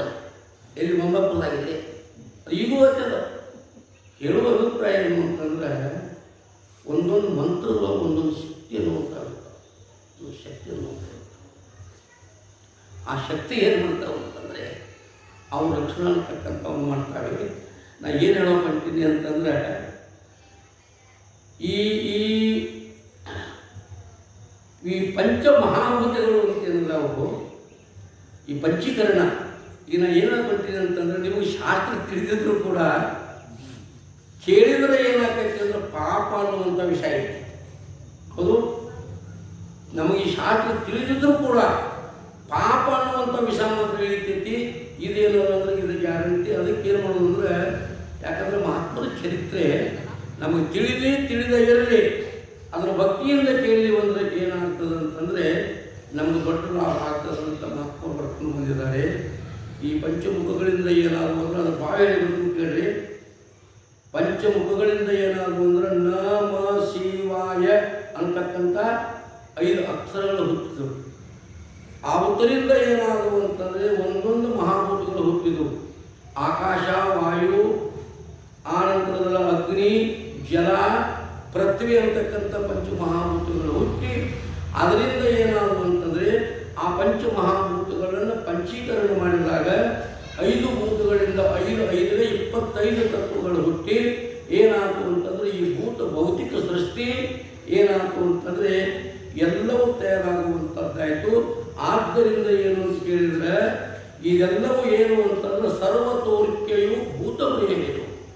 ಇದೇನು ತೋರ್ತದಲ್ಲ, ಈ ತೋರುದೆಲ್ಲ ಯಾವುದರ್ಮಯ ಅಂತಂದರೆ ಭೂತಮಯ ಅಂದರೆ ಪಂಚಮಹಾಭೂತಗಳ ಕಾರ್ಯಗಳಲ್ಲ. ಏನು ತೋರಾಕತ್ತಿತ್ತಲ್ಲ, ನಮ್ಮ ದೇಹ ಆಗಲಿ ನಿಮ್ಮ ದೇಹ ಆಗಲಿ ಫಲ ಆಗಲಿ ಮಣಿ ಆಗಲಿ ಭೂಮಿ ಆಗಲಿ ಗಿಡ ಆಗಲಿ ಮರ ಆಗಲಿ ಏನು ತೋರಾಕತ್ತಿದವೆಲ್ಲವೂ ಸರ್ವ ತೋರಿಕೆಯು ಭೂತಮಯವಿದು. ಸರ್ವ ತೋರಿಕೆಯು ಇದು ಯಾರಿಂದ ಉತ್ಪತ್ತಿ ಆಯಿತು ಅಂತಂದ್ರೆ ಶಕ್ತಿಯಿಂದ ಉತ್ಪತ್ತಿ ಆಯಿತು ಅಂತ ಬರೀತಾರೆ. ನಿಜಗಳು ಬರೋದಿಲ್ಲ. ಸರ್ವ ವಿದ್ಯೆಗಳಿಗೆ, ಸರ್ವ ಬುದ್ಧಿಗಳಿಗೆ, ಸರ್ವ ಸಿದ್ಧಿಗಳಿಗೆ, ಸರ್ವಕ್ಕೆ, ಸರ್ವ ಜೀವನ ತೋರಿಕೆಗೆ ಹಾನಿ ಕಾರಣವಾದ ಸರ್ವ ಮಂಗಲಿಗೆ ನತನಕ್ಕೆ. ಮದುವೆ ಆಗಿದ್ದ ಮೊದಲು ಒಬ್ಬ ಇದ್ದಪ್ಪ, ಇದಕ್ಕೆ ಮದುವೆ ಆಗಿದ್ದ ಮೊದಲು ಒಬ್ಬ ಇದ್ದ, ಮದುವೆ ಆದ, ಇಬ್ಬರು ಆದರು. ಸುಮ್ಮರ್ತಾರೆ 3 ಮಂದಿ ಆದ್ರೆ 4 ಮಂದಿ ಆದ್ರೆ ಆಗಲಿಲ್ಲ. ಒಬ್ಬನಿಂದ ಇಷ್ಟೆಲ್ಲ ಆಗ್ತದೆ. ಹಂಗೆ ಒಟ್ಟಾರೆ ಆ ಓಂಕಾರ ಅಂತಕ್ಕಂಥ ಪರಬ್ರಹ್ಮ ವಸ್ತುವಿನಿಂದ ಏನಾಗುವ ಅಂತಂದರೆ ಇವೆಲ್ಲ ಪಂಚಮಹಾಭೂತಗಳು ಇವೆಲ್ಲ ಇರ್ತಕ್ಕಂಥವು ಹುಟ್ಟಿ ಏನಾಗುವ ಅಂತಂದರೆ ಭೂತ ಭೌತಿಕ ಅಂತಕ್ಕಂಥದ್ದು ಈ ಸೃಷ್ಟಿ ಅನ್ನುವಂಥದ್ದು ಏನಾಯಿತು ಅಂತಂದರೆ ತಯಾರಾಗುವಂಥದ್ದಾಯಿತು. ಮಹಾತ್ಮರು ಬರೀತಾರೆ. ಏನು ಬರೀತಾರೆ ಅಂತಂದರೆ ನಾನಾ ತೋರಿಕೆಯ ವಿಶ್ವವಿದು ಆತ್ಮಮಯವಾಗಿ ಜಾನಿಸಿ ಸುಖಿಸಬಲ್ಲದೆ ಮುಕ್ತನಹನೋ. ತೆರೆ, ನೊರೆ, ದ್ರವ, ಬಿಂದು, ಬುದ್ಬುದ, ಶಿಖರ ಶೈತ್ಯಾದಿಗಳೊಂದೇ ಶರೀರವಾದಂತೆ ಇಲ್ಲದ ದೈವ ದರ್ಶನ ಮತವಾದಿಗಳೆಲ್ಲವಾಗಿ ಒಂದೇ ಪರವಸ್ತುವೆಂದು ಸತ್ಪುರುಷರು ಬರೀತಾರೆ, ದೃಷ್ಟಾಂತ ಕೊಡ್ತಾರೆ. ಈಗ ಸಮುದ್ರದೊಳಗೆ ತೊರೆ, ನೊರೆ, ತೆರೆಗಳು ಬರ್ತಾವೆ, ನೊರೆಗಳು ಬರ್ತಾವೆ, ಗುರುಗಳು ಬರ್ತಾವೆ. ಇವೆಲ್ಲ ಏನು? ತೆರೆಯಾಗಿ ತೋರಿದ್ದು ನೀರ, ನೊರೆಯಾಗಿ ತೋರಿದ್ದು ನೀರ, ಬುರುಗಾಗಿ ತೋರಿದ್ದು ನೀರ, ಹೌದಲ್ಲ? ಎಲ್ಲ ನೀರಿನ ಏನು ಅನೇಕ ರೀತಿಯಾಗಿ ತೋರಿತು. ಹಂಗೆ ಒಂದು ಪರಬ್ರಹ್ಮ ವಸ್ತು ಏನಾಯ್ತು ಅಂತಂದರೆ ಇದೆಲ್ಲ ಆಗಿ ತೋರಿತು ಅಂತ ತಿಳ್ಕೊಂಡು ಏನು ಹೇಳಿದರು ಅಂತಂದರೆ, ಎಲ್ಲ ಬಗೆಯ ತೋರಿಕೆ ಇದು ಭೂತಮಯ, ಇದು ಶಕ್ತಿ ಗುಣಮಯ. ಅಂದರೆ ಇದು ಶಕ್ತಿ ಅಂದರೆ ದೇವಿಯಿಂದ ಆಗಲ್ಪಟ್ಟಂಥದ್ದು, ಮಾಯೆಯಿಂದ ಆಗಲ್ಪಟ್ಟಂಥದ್ದು. ಪರಮ ಪಂಚಾಕ್ಷರಿಮಯ, ಇದು ಪ್ರಣವಮಯ, ಇದು ಓಂಕಾರಮಯ. ಹೀಗೆ ಇಡೀ ಈ ಜಗತ್ತೆಲ್ಲ ಏನು ಅಂತ ಕೇಳಿದ್ರೆ ಇದು ಬ್ರಹ್ಮ, ಒಂದೇ ಬ್ರಹ್ಮದಿಂದ ಇದೆಲ್ಲ ಆಯಿತು ಅಂತಕ್ಕಂಥ ವಿಚಾರವನ್ನು, ಇಷ್ಟು ವಿಚಾರವನ್ನು ಏನು ಮಾಡಿದರು ಅಂತಂದರೆ ಆ ಗುರುಗಳಿಗೆ ಹಿಡಿದಾಕ್ಷಣವಾಗಿ ಅವರು ಗುರುಗಳಂದರು ಏನಂದರು ಅಂತ ಕೇಳಿದರೆ, ಸಿದ್ಧರು ನುಡಿದತಕ್ಕಂಥ ಈ ಮಾತನ್ನು ಕೇಳಿ ಏನಂತಾರು ಅಂತಂದರೆ, ಅಂದು ಸಿದ್ಧರು ನುಡಿದ ವಾಸನೆಗಂದು ಚಕಿತಂ ಮಂದಿ ಗುರು ಇಂದು ಧರನವತಾರ ನಿವನೆಂದು ಯೋಚಿಸಿ ಬಂದರೀ ವಾರ್ತೆಯನ್ನು ಕೇಳುತ್ತ ತಂದೆಯು ಪುರ ಜನರು ಮಾಗಲೇ ಬಂದರಂತಾಂ ಕಂಡುಪಾಧ್ಯಾಯ ನವನಿಂತೆಂದ. ಈ ವಿಚಾರವನ್ನು ಕೇಳಿ ಏನು ಮಾಡಿದ್ರು ಅಂತಂದರೆ, ಗುರುಶಾಂತಪ್ಪ ಬಂದ, ದೇವಮಲ್ಲಮ್ಮ ಬಂದರು, ಊರಾಗಿನ ಜನರೆಲ್ಲರೂ ಬಂದರು. ಅವರ ಮುಂದೆ ಹೇಳಿದ್ರು ಏನು ಅಂತ ಕೇಳಿದರೆ, ಕೇಳಿ ಆಶ್ಚರ್ಯಚಕಿತನಾಗಲ್ಪಟ್ಟಂಥ ಗುರು, ಶಿಕ್ಷಕ, ಅಧ್ಯಾಪಕ ಅಂತಾನೆ ಈತನು ಏನು ಅಂತ ಕೇಳಿದರೆ, ಇಂದುಧರನ ಅವತಾರವೈ. ಇಂದುಧರನ ಅಂದರೆ, ಇಂದು ಅಂದರೆ ಚಂದಿರ, ಚಂದ್ರಿಗೆ ಇಂದು ಅಂತ ಕರೀತಾರೆ. ಇಂದುಧರನ ಅವತಾರ, ಚಂದ್ರನನ್ನು ಧರಿಸಿಕೊಂಡಿರ್ತಕ್ಕಂಥ ಯಾರು ಅಂತಂದರೆ ಪರಮಾತ್ಮ. ಇವು ಪರಮಾತ್ಮನ ಅವತಾರ ಎಂದು ಯೋಚಿಸಿ ಈ ವಾರ್ತೆಯನ್ನು ಕೇಳಿದ ತಂದೆ, ತಾಯಿ, ಗುರುಶಾಂತಪ್ಪ ಹಾಗೂ ಪುರ ಜನರು ಅಲ್ಲಿಗೆ ಬಂದು ಅವರನ್ನೆಲ್ಲ ಕಂಡು ಏನು ಮಾಡಿದ್ರು ಅಂದ್ರೆ ಉಪಾಧ್ಯಾಯ ಹೀಗೆ ಹೇಳ್ತಾ ಇದ್ದಾರೆ, ಕೇಳಿದ ಈ ಪುರ ಜನರೇ ಈ ಮಗು ಪೇರಿದರ್ಥವನರಿಯರಲ್ಲವೇ, ತಾಳಿ ನರ ರೂಪವನ್ನು ಬಂದಿಹ ಶಿವನೇ ತಾನೆಂದು. ಕೇಳಿದಂ ಪುರ ಜನರು ಪುರ ಹರುಷವ ತಾಳಿ ಭುವಿಯೊಳ ನಮರನಾಗಿಯೇ ಬಾಳು ಜಯನಿನಗಾಗಲೆನ್ನುತ್ತ ಹೋದರನ್ನು ಅಂತಾರೆ.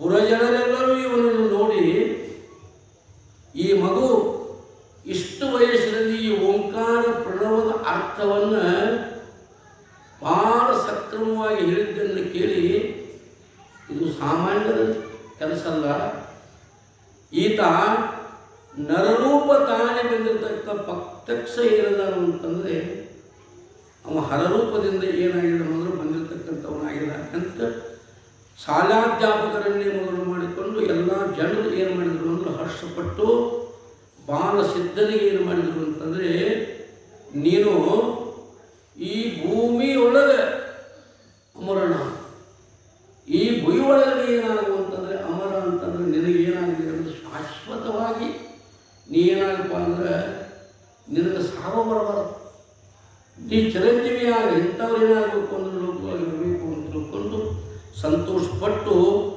ಏನು ಮಾಡಿದರು ಅಂತಂದರೆ ಜೈ ಜೈಕಾರವನ್ನು ಮಾಡತಕ್ಕಂಥವ್ರಾಗ್ತಾರೆ. ಬಾಲಸಿದ್ಧನಿಗೆ ನಿನ್ನೆ ಹೇಳಿದರು, ಸದ್ಗುರು ಸಿದ್ಧಾರೂಢ ಜೈ ಜೈಕಾರ ಇತ್ತಿತ್ತಲಾಗಿ ಬಂದದ್ದಲ್ಲ. ಯಾವಾಗ ಬಂದೈತೆ ಅಂತಂದ್ರೆ ಹುಟ್ಟಿದ 3 ವರ್ಷದಿಂದ ಹಿಡ್ಕೊಂಡು ಅವನ ಜಯಕಾರ ಅಂತಕ್ಕಂಥದ್ದನ್ನು ಹುಟ್ಟಿದ ಊರು ಒಳಗೆ ಏನದ ಅಂದ್ರೆ ಜೈ ಜಯಕಾರ ಆಗಿದೆ. ಎರಡು ಮಾತದ ನಮ್ಮ ನೀತಿ ಮಾತು. ಎದ್ದೂರಾಗಿ ಗುರುವಾಗಿ ನಮಸ್ಕಾರ ಮಾಡಿಸ್ಕೊಳ್ಳೋದು, ಹೆಂಡತಿ ಗಂಡನಲ್ಲಿ ಗುರುಬುದ್ಧಿ ಮಾಡೋದು, ಇವೆರಡು ಭಾಳ ಕಷ್ಟಪಡೋದು. ಹೆಂಡತಿ ಗಂಡನಲ್ಲಿ ಗುರುಬುದ್ಧಿ ಮಾಡೋದಿಲ್ಲ. ಅವನು ಊರಿಗೆ ದೊಡ್ಡ ಗುರುವಾಗಿರ್ತಾರೆ ಕರೆ, ಊರಿಗೆ ದೊಡ್ಡ ಗುರುವಾದ್ರು ಹೆಂಡ್ತಿಯು ನನ್ನ ಗಂಡ ಒಬ್ಬ ಜ್ಞಾನಿ ಇದಾನು ಒಬ್ಬ ಗುರು ಅದಾನು ಅಂತ ಆಕೆ ಮನಸ್ಸು ಒಪ್ಪೋದಿಲ್ಲ ಅನ್ನೋದಿಲ್ಲ ಅಂತ ಬರ್ತಾರೆ ಶಾಸ್ತ್ರದೊಳಗೆ. ಯಾಕೆ ಮಲ್ಕರೆ ಹೆಂಡತಿ ಮೈತ್ರಾ ಮಾತ್ರ ಏನಂದು ಅಂದ್ರೆ ಆ ಪತಿಭಾವವನ್ನು ತೆಗೆದು ಏನು ಮಾಡಿದ್ರು, ಯತಿಭಾವವನ್ನು ಮಾಡಿದ್ರು ಮೈತ್ರಾದೇವಿ ಉಪಾಯ. ಅದು ಶಿಖಿದ್ವಜ ರಾಜ ಚೋಡಾಲಿಗೆ ಏನು ಮಾಡಿದ ಅಂದರೆ ಹೆಂಡತಿಗೆ ಗುರು ಅಂತ ತಿಳ್ಕೊಂಡ. ಆ ಕೆಂತ ನಿಮ್ಗೆ ಗೊತ್ತಿರ್ಬೋದು. ಶಿಖಿದ್ವಜ ಮಹಾರಾಜ ಅಂತ ತಿಳ್ಕೊಂಡು ಅವನಿಗೆ ಜ್ಞಾನ ಆಗಲಿಲ್ಲ, ಅರಣ್ಯಕ್ಕಾದ. ಕೊನೆಗೆ ಚೋಡಾಲಿ ಏನು ಮಾಡಿದ್ರು ಅಂತಂದರೆ ಯಾವುದೋ ಒಂದು ವೇಷವನ್ನು ಧರಿಸಿಕೊಂಡು ಹೋಗಿ ಅವನಿಗೆ ತತ್ವಜ್ಞಾನವನ್ನು ಮಾಡಿಕೊಟ್ಟ. ಆದರೆ ಶಿಖಿದ್ವಜ ಮಹಾರಾಜ ಹೆಂಡತಿ ಅಂತ ತಿಳಿಲಿಲ್ಲ, ಆಕೆ ಗುರು ಅಂತ ತಿಳಿದು. ಗಂಡ ಹೆಂಡತಿ ತತ್ವಜ್ಞಾನಿ ಅದಾಳಂದ್ರು ನಮ್ಮೂರಾಗ ಆಕೆ ಜ್ಞಾನಿ ಅಂತ ತಿಳಿಯುವಂಥ ಗಂಡ ಜ್ಞಾನಿ ಅದಾನಂದ್ರು ಗಂಡಗೆ ಗುರು ಅಂತ ತಿಳಿಯುವಂಥ ಹೆಂಡತಿ, ಇವೆರಡು ಭಾಳ ಕಷ್ಟ. ಊರಾಗ ಗುರುವಾಗಿ ಹುಟ್ಟಿದೂರಾಗ ಗುರುವಾಗಿ ಜನರಿಂದ ಕಾಲ ಬೀಳಿಸಿಕೊಳ್ಳೋದು ಅದು ಭಾಳ ಕಷ್ಟ. ಬೇಕಾದಂಥ ಶಾಲೆ ಇರ್ತಾನೆ ಕರೆ ಅವಲ್ಲ. ನಮ್ಮ ಹುಡುಗ ಮೊನ್ನೆ ಹುಟ್ಟಿದವನು ಒಬ್ಬ ನಮ್ಮ ಮುಂದೆ ಬಂದಿತ್ತು ಹೊರತಾಗಿ ಅವನು ಸಣ್ಣಾಗಿರಲಿ ದೊಡ್ಡವಿಲ್ಲ. ಅವನೊಳಗೆ ವಿದ್ಯೆ ಅಂತದೈತೆ, ಅದನ್ನು ನೋಡಿ ಪೂಜ್ಯ ಬುದ್ಧಿ ಅನ್ನುವಂಥದ್ದು ಬರೋದಿಲ್ಲ. ಆದರೂ 3-5 ವರ್ಷದ ಬಾಲಕನಿಗೆ ಅದ ಊರೊಳಗೆ ಹುಟ್ಟಿ ಅದ ಊರೊಳಗೆ ಬೆಳೆದು ಅದ ಊರಾಗ ಬಾಲಲೀಲೆಯನ್ನು ತೋರಿಸಿ ಅದ ಊರು ಜನರಿಂದ ಜೈ ಜೈಕಾರ ಹಾಕಿಸಿಕೊಂಡಿರ್ತಕ್ಕಂಥ ಏಕಾಏಕ ಒಬ್ಬ ತತ್ವಜ್ಞಾನಿ ಯಾರು ಅನ್ನೋದು ಜಗದ್ಗುರು ಸಿದ್ಧಾರೂಢ. ಮುಂದೆ ಕಥೆಯನ್ನು ಇನ್ನೂ ಮಾಡ್ತಾ ಇದ್ದಾರೆ. ಬಾಲಕ ಒಂದು ದಿನ ತಾಂ ಸಿದ್ಧನಾಡುತ್ತ ಬಂದು ಮೈಚಿಯ ಮೇಲೆ ಕುಳಿತಾನಂದದಿ ನೆರೆದಿರುವ ಗೆಳೆಯರ ಕರೆಯಲಾಕ್ಷಣದಿ ಬಂದರ ಬಾಲಕರ ಕಾಣುತ್ತ ಚಂದದಂ ನಾಂ ಗಜವನೇರಿಹೇ ನಿಂದು ವಾದನ ಗಾನದುತ್ಸವ ಮಾಡಿ ನೀವೆನರು. ಹುಡುಗರು ಕರ್ಕೊಂಡು ಒಂದು ದಿವಸ ಏನು ಮಾಡಿದ್ರು ಅಂತಂದರೆ, ಒಂದು ಎಮ್ಮಿತ್ತು, ಅದು ದೊಡ್ಡ ಎಮ್ಮೆ, ಅದು ಸುರಸಾದ ಒಂದು ಚಿಟ್ಟಾಣಿ ಮರಿ ಅಂತ ಎಮ್ಮೆ. ಇವು ನಮಗೂ ಗೊತ್ತಿಲ್ಲ. ಬಂದ ಎಮ್ಮೆ ಮೇಲೆ ಕುಂತ ಹುಡುಗರನ್ನೆಲ್ಲ ಕರೆದ, ಈ ತಮ್ಮಗೂಡ ಬರೋ ಎಲ್ಲರೂ, ನಾನು ಆನೆ ಮೇಲೆ ಕುಂತನು, ಅದು ಆನೆ ಮೇಲೆ ಕುಂತನು. ಈಗ ಎಲ್ಲರೂ ನೀವು ಉತ್ಸವ ಮಾಡಬೇಕು. ಹೆಂಗೆ ಉತ್ಸವ ಮಾಡಬೇಕು ಅಂದ್ರೆ ನಿಮ್ಮ ಬಾಯಿಂದ ಪಿಪ್ಪು ಓದಬೇಕು, ಕೈಯಿಂದ ತಾಳ ಬಾರಿಸ್ಬೇಕು, ಡೆಬ್ಬೆ ಬಾರಿಸ್ಬೇಕು, ವಾದ್ಯಗಳು ಬಾರಿಸ್ಬೇಕು, ಹೋಗ್ಬೇಕು ಅಂದ್ಬಿಟ್ಟಿಗೆ. ಹುಡುಗರು ಏನು ಆಟಪ್ಪ, ಹುಡುಗರು ಆಟ ಹೆಂಗಿದ್ರು ಚಂದ, ಹೆಂಗಿದ್ರು ಚಂದ. ಒಬ್ಬ ಹಾಡಾಕತ್ತಿದ್ದು, ಒಬ್ಬ ಕುಣಿಯಾಕತ್ತಿದ್ದು, ಒಬ್ಬ ಡೆಬ್ಬೆ ಬಾರಿಸಕತ್ತಿದ್ದು, ಅದೇ ತಗೊಂಡು ಹುಡುಕಾಡಿ ನಡೀತಪ್ಪ. ಇದು ಏನು ಮಾಡ್ರಿ, ಏನು ಮುಂದೆ ಹೋಗ್ಬಾರ್ದು. ಈ ವಾರ ಆನೆ ಮೇಲೆ ಕುಂತು ಉತ್ಸವ ಮಾಡ್ರಿ ಅಂತೀವಿ ಅಂತಾನು. ಅಟ್ ಹೇಗೂ ಈ ತಿಳಿದಕ್ಕೆ ಕೇಳಿಲ್ಲ, ನೀ ಹೇಳಿದವ್ರ ಮಾತು ಕೇಳಿದ್ರು ಅಂದ್ರೆ ನೀ ಏನಾಗು ಅಂದ್ರೆ ಹಸುನಿಗೂ ನೀವು ಸತ್ತು ಹೋಗು ಅಂದ ಎಮ್ಮಿಗೆ ಅದೇನಾಯ್ತು, ಅಲ್ಲೇ ಬಿದ್ದರೆ ಏನಾಯ್ತು ಅಂದ್ರೆ ತನ್ನ ಪ್ರಾಣ ಕಳ್ಕೊಂಡು. ಈ ಹುಡುಗರು ಸುಮ್ಮನೆ ನೀವು ವಾಣ ಕಂಪ್ನಿ ಓಡಿ ಹೋಗಿ ಏನು ಮಾಡಿದವು ಅಂತಂದ್ರೆ ಅವ್ರ ತಾಯಿ ಹೇಳಿದ್ರು. ಅವ್ರ ತಾಯಿ ಏನು ಮಾಡಿದ್ರು ಅಂತಂದರೆ ಆ ಕಡೆಯಿಂದ ಬಂದು ಏನು ಮಾಡಿದ್ರು ಅಂತಂದರೆ, ಕಂದ ನನ್ನ ತಪ್ಪದ ಎಮ್ಮೆಯನ್ನು ಯಾಕೆ ಬಂತು ಅಂತ ಏನು ಮಾಡಿದ್ರು ಅಂತಂದರೆ ಆಕೆ ಅಳಾಕಾರ ಮಾಡ್ತಾರೆ. ಆಗ ಕೇಳಿ ಪುತ್ರನು ಮಾತೃರೋಗನ ತಾಳಬೇಡವು ವ್ಯರ್ಥ ದುಃಖವ ಕೂಡಮಾದಿ ಮಹಿಷಿ ಪೋಷಣೆ ಕಷ್ಟ ಜನ್ಮಕ್ಕೆ ಗೋಳು ಬೇಕೆನಲ್ಲ ಅದನ್ನು ಜನ್ಮ ತಾಳುವಂದನೆ ಮಾಡ್ಪೇನೆನ್ನುತ್ತ ಪೇರಿ ಶಿವಮಂತ್ರೋಚ್ಚಾರಣದಿಂದಲಕ್ಕೆ ಕರಮೆಳೆಯೇ. ತಾಯಿ, ಈ ಎಮ್ಮೆ ಎತ್ತರ ನಡೆದ್ರೆ ಭಾಳ ಕಷ್ಟ ಆಗಿದೆ. ಇದನ್ನು ಮೇಯಿಸ್ಬೇಕು, ಅದು ಇದ್ರ ಮೇಯ್ ತೊಳಿಬೇಕು, ಇದನ್ನು ಹಿಂಡಬೇಕು, ಇದ್ರ ಶಗರಿ ಬೆಳಿಬೇಕು, ಇದ್ರ ರುಚಿ ಬೆಳಿಬೇಕು. ಎಷ್ಟು ನನಗೆ ತೆಗೆದವ, ಇಷ್ಟೆಲ್ಲ ನನಗೆ ಕಷ್ಟ ಆಕೈತೆ ಅಂತ ತಿಳ್ಕೊಂಡು ಅದು ನನಗೆ ಹಗುರಾಗಲಿ ಅಂತ ನಾನು ಕಳಿಸ್ಬೇಕಂತ ಮಾಡಿದನು ಅಂದ. ಯಾಕಂದು ಏನು ಹುಚ್ಚದಿವೋ ಏನು ಎಮ್ಮೆ ಬೇಕು ನನಗೆ, ಎಮ್ಮೆ ಬೇಕಂತ ಅಳಾಕತ್ತಿದ್ರು. ಅಜ್ಞಾನಿಗಳಿಗೆ ಉಪಾಧಿಗಳು ಹೆಚ್ಚಾದಂಥ ಸಂತೋಷ. ಬಲಿದ ಲೌಕಿಕರಿಗೆ ಸತಿಸುತ್ತರೇ ಬ್ರಹ್ಮ ಅಂತ ಬರ್ತಾರೆ. ಒಲಿದ ಲೌಕಿಕರಿಗೆ ಏನ್ಬೇಕು ಅಂದ್ರೆ ಸತಿ ಸುತರು, ಹೊಲ ಮನಿ, ಒಂದೆಮ್ಮೆ ಇದ್ದಿದ್ದು 2 ಎಮ್ಮೆ, 8 ಮನಿ ಇದ್ದಿದ್ದು 4 ಮನಿ, 1 ಎಕರೆ ಹೊಲ ಇದ್ದು 10 ಎಕರೆ ಹೊಲ. ಹಿಂಗೆ ಅಜ್ಞಾನಿಗಳಿಗೆ ಇದು ಬೆಳ್ಕೊತ ಹೋತು ಅಂದ್ರೆ ದೊಡ್ಡ ಸಂತೋಷ. ನೋಡ್ಬೇಕದ ನಮಗೆ ಸಿದ್ಧಾರ್ಥಪ್ಪ ಆತಪ್ಪ, ಸಿದ್ಧಾರ್ಥ ನಮಗೆ ಕೊಟ್ಟಂತ ಕುಣಿದಾಡ್ತಾರೆ. ಇದ್ದದ್ದು ಕೈ ಬಿಟ್ಟು ಹೋತು ಅಂದ್ರೆ ಆಡ್ತಾರೆ ಯಾರು ಅಜ್ಞಾನಿ. ಜ್ಞಾನಿಗಳಿಗೆ ಉಪಾಧಿ ಕಡಿಮೆ ಆದಷ್ಟು ಚಲೋ. ಇದ್ದದ್ದು ಒಂದೊಂದು ಕೈ ಬಿಟ್ಟು ಹೋಗ್ಬೇಕು ಅವರು ಭಾಳ ಚಲೋ. ಶರೀಫರು ಹಾಡಿದರು, ಇಂತಿಂತಾದ್ದು ಎಲ್ಲ ಬರಲಿ, ನಿಶ್ಚಿತ ಎಂಬುದು ನಿಜವಾಗಿರಲಿ, ಪರಾತ್ಪರ ಸದ್ಗುರುನಾಥ ನಿನ್ನ ಅಂತಃಕರಣವೊಂದು ಕಡಿತನಕ್ಕಿರಲಿ, ಬಡತನ ಎಂಬುದು ಕಡಿತನಕ್ಕಿರಲಿ, ಮಡದಿ ಮಕ್ಕಳು ಬಿಟ್ಟುಕೊಟ್ಟು ಹೋಗಲಿ, ಕುಂಡಿ ಬಂದು ಸಾಲದವರು ಅಗಲಿ, ಮತ್ತು ಹಾಕಿ ಜನರು ನಗಲಿ, ಇಂತಿಂತಾದ್ದು ಎಲ್ಲ ಬರಲಿ, ನಿಶ್ಚಿತ ಎಂಬುದು ನಿಜವಾಗಿರಲಿ ಅಂತ ತತ್ವಜ್ಞಾನಿಗಳು ಉಪಾಧಿ ಕಡಿಮೆ ಆದಷ್ಟು ಭಾಷವಾದಂಥ ಅಳಕ್ಕೆ ಹೋಗ. ಎಮ್ಮೆ ಬೇಕಾದಲ್ಲ ನಿಮಗೆ ಬೇಕಾದ್ರೆ ನಾವು ಬದುಕಿಸ್ಕೊಡ್ತೀನಿ, ಕಾಳಜಿ ಮಾಡಬೇಡ ಅಂತ ತಿಳ್ಕೊಂಡು ಏನು ಮಾಡಿದ್ರು ಅಂತಂದರೆ ಓಂ ನಮಃ ಶಿವಾಯ ಅಂತ ಬಾಯಿಗೆ ಏನು ಮಾಡಿದ್ರು ಅಂತಂದರೆ ಪ್ರಸಾದವಾನಿಂದ ಓಂ ನಮಃ ಶಿವಾಯ ಅಂದರು. ಅದರ ಮೇಲೆ ನಿಂಗೆ ಕೈ ಎಳೆದರು. ಸತ್ತಿರ್ತಕ್ಕಂಥ ಎಮ್ಮೆ ಕೈಕಾಲ ಚಾಕಿ ಏನು ಮಾಡಿತು ಅಂದ್ರೆ ಚಟ್ನ ಎದ್ದು ನಿಂದರು ಅಂತ ತಾಯಿಸಿ. ಶಕ್ತಿ ಮಂತ್ರ ನಾವು ಅಂತೀವಿ, ನೀವು ಅಂತೀವಿ, ಎಲ್ಲರೂ ಅಂತೀವಿ. ಎಷ್ಟು ಸಲ ಅಂದಿಲ್ಲ ನಾವು ಓಂ ನಮಃ ಶಿವಾಯ. ಹೌದು, ಮಂತ್ರ ಅನ್ನೋದು ಬೇರೆ, ಆ ಮಂತ್ರ ಸಿದ್ಧಿ ಮಾಡಿಕೊಳ್ಳೋದು ಬೇರೆ. ಮಹಾತ್ಮರು ಏನು ಮಾಡಿದ್ರು ಅಂತಂದರೆ ಆ ಮಂತ್ರವನ್ನು ಸಿದ್ಧಿ ಮಾಡ್ಕೊಂಡ್ರು. ಒಂದು ಅಕ್ಷರಕ್ಕೆ 1 ಕೋಟಿ ನಮಃ ಶಿವಾಯ ಪಂಚಾಕ್ಷರಿ ಮಂತ್ರ ಯಾರು ಮುಗಿತಾರೋ ಅವ್ರು ಏನು ಅಂತಾರೋ ಅದು ಕರೆಯಾಕತ್ತೆ, ಅದೇ ಅವ್ರು ಏನು ಮುಗ್ತಾರೋ ಅದು ಪ್ರಸಾರ ಆಗ್ತದೆ.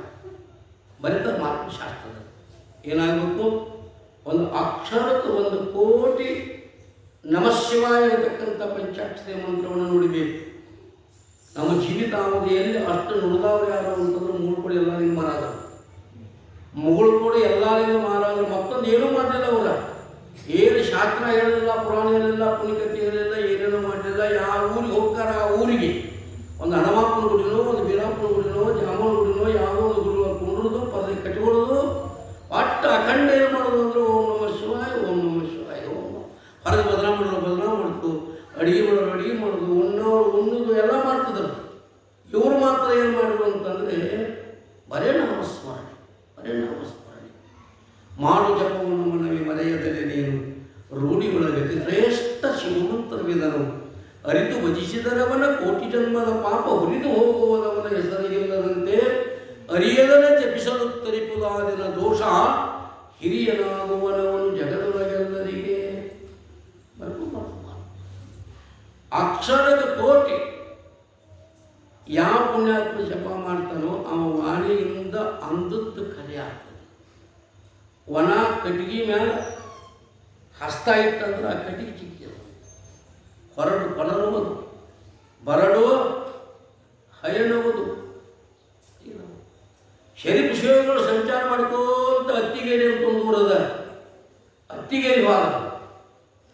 ಆ ಊರ ಒಂದು ಮುದುಕಿ ಬಂದು ಸತ್ತಿಗೊಮ್ಮೆ ಏನು ಮಾಡೈತಂದ್ರೆ ಶರೀಫರಿಗೆ ಬೆಣ್ಣೆ ರೊಟ್ಟಿ ಕೊಡಾಕಿ, ಬಿಸಿ ರೊಟ್ಟಿ ಬೆಣ್ಣೆ ಕೊಡಾಕಿ, ಕುಡಿಯಾಕ ಮಜ್ಜಿಗೆ ಕೊಡಾಕಿ. ಇವರು ಶಿಶುನಾಳದಿಂದ ಕಳಸಲು ಹೋಗಿದ್ಬಿಟ್ರು ಗುರುಗಳು. ಆ ಊರಿನಾಗ ಕಳಸಕ್ಕೆ ಹೋಗ್ಬೇಕು. ಹೋಗುವಾಗ ಒಮ್ಮೆ ಮುದುಕಿ ಮಳಿ ಬರೋಣ, ಬರುವಾಗ ಒಮ್ಮೆ ಮುದುಕಿ ಮಳಿ ಬರೋಣ, ಬಂಗಾರ ಒಮ್ಮೆ ನಮ್ಮ ಅಪ್ಪ ಅಂತ ತಿಳ್ಕೊಂಡು ಶ್ರದ್ಧೆಯಿಂದ ಮುದುಕಿ ಏನು ಮಾಡ್ತು ಅಂತಂದ್ರೆ ಆ ಬೆಳೆ ರೊಟ್ಟಿ ಕೊಡೋದ, ಕುಡಿಯಾಕ ಮಜ್ಜಿಗೆ ಕೊಡೋದ. ಹೌದು, ಮತ್ತು ಕುತ್ಕೊಂಡು ಕಾಡಿಸ್ಬೋದು. ಸರಿ, ವಯಸ್ಸಿನ ದೊಡ್ಡಕ್ಕೆ ವಯಸ್ಸಿನ ದೊಡ್ಡಬೇಕಾರೆ ನಮ್ಮಪ್ಪ ನಡೆದು ಬಂದನ್ನು ತಿಳ್ಕೊಂಡು ಗುರು ಬುದ್ಧಿ ಬುದ್ಧಿ ಮಾಡಿಕೊಂಡು ಕುತ್ಕೊಂಡು ಅವನ ಕಾಲು ಹೆಚ್ಚಿಕ್ಕಿ ಯಪ್ಪ ಹೋಗ್ತೇನೆ ಅಂತೇಳಿ ಹಚ್ಕೊಂಡಾಕಿ. ಒಮ್ಮೆ ಶರೀಫರು ಹಸುದು ಬಂದರು. ಹಸುವಾಗಿತ್ವಾ ಯಾವಾಗ ಊಟಕ್ಕೆ ಕೂಡ ರೊಟ್ಟಿ ತಗೊಂಡು ಬಂದು ಅದ್ರ ಮೇಲೆ ಹಸ ಬೆಣ್ಣೆ ಇಲ್ಲ. ಯಾಕವ ಬೆಣ್ಣೆ ಹಾಕಿಲ್ಲ. ಏನು ಮಾಡಲಿಪ್ಪ, ಮನ್ಯಾಗ ಬೆನ್ನು ಇಲ್ಲ, ಹಾಲು ಇಲ್ಲ, ಮಜ್ಜಿಗೂ ಇಲ್ಲ. ಯಾಕ ಅಂತ ಕೇಳಿದ್ರು. ಎಮ್ಮೆ ಮಜ್ಕೊಂಡೈತಿ, ಹಿಂಡು ಬಿಡ್ತೈತಿ, ಮನ್ಯಾಗ ಏನುತ್ತೆ.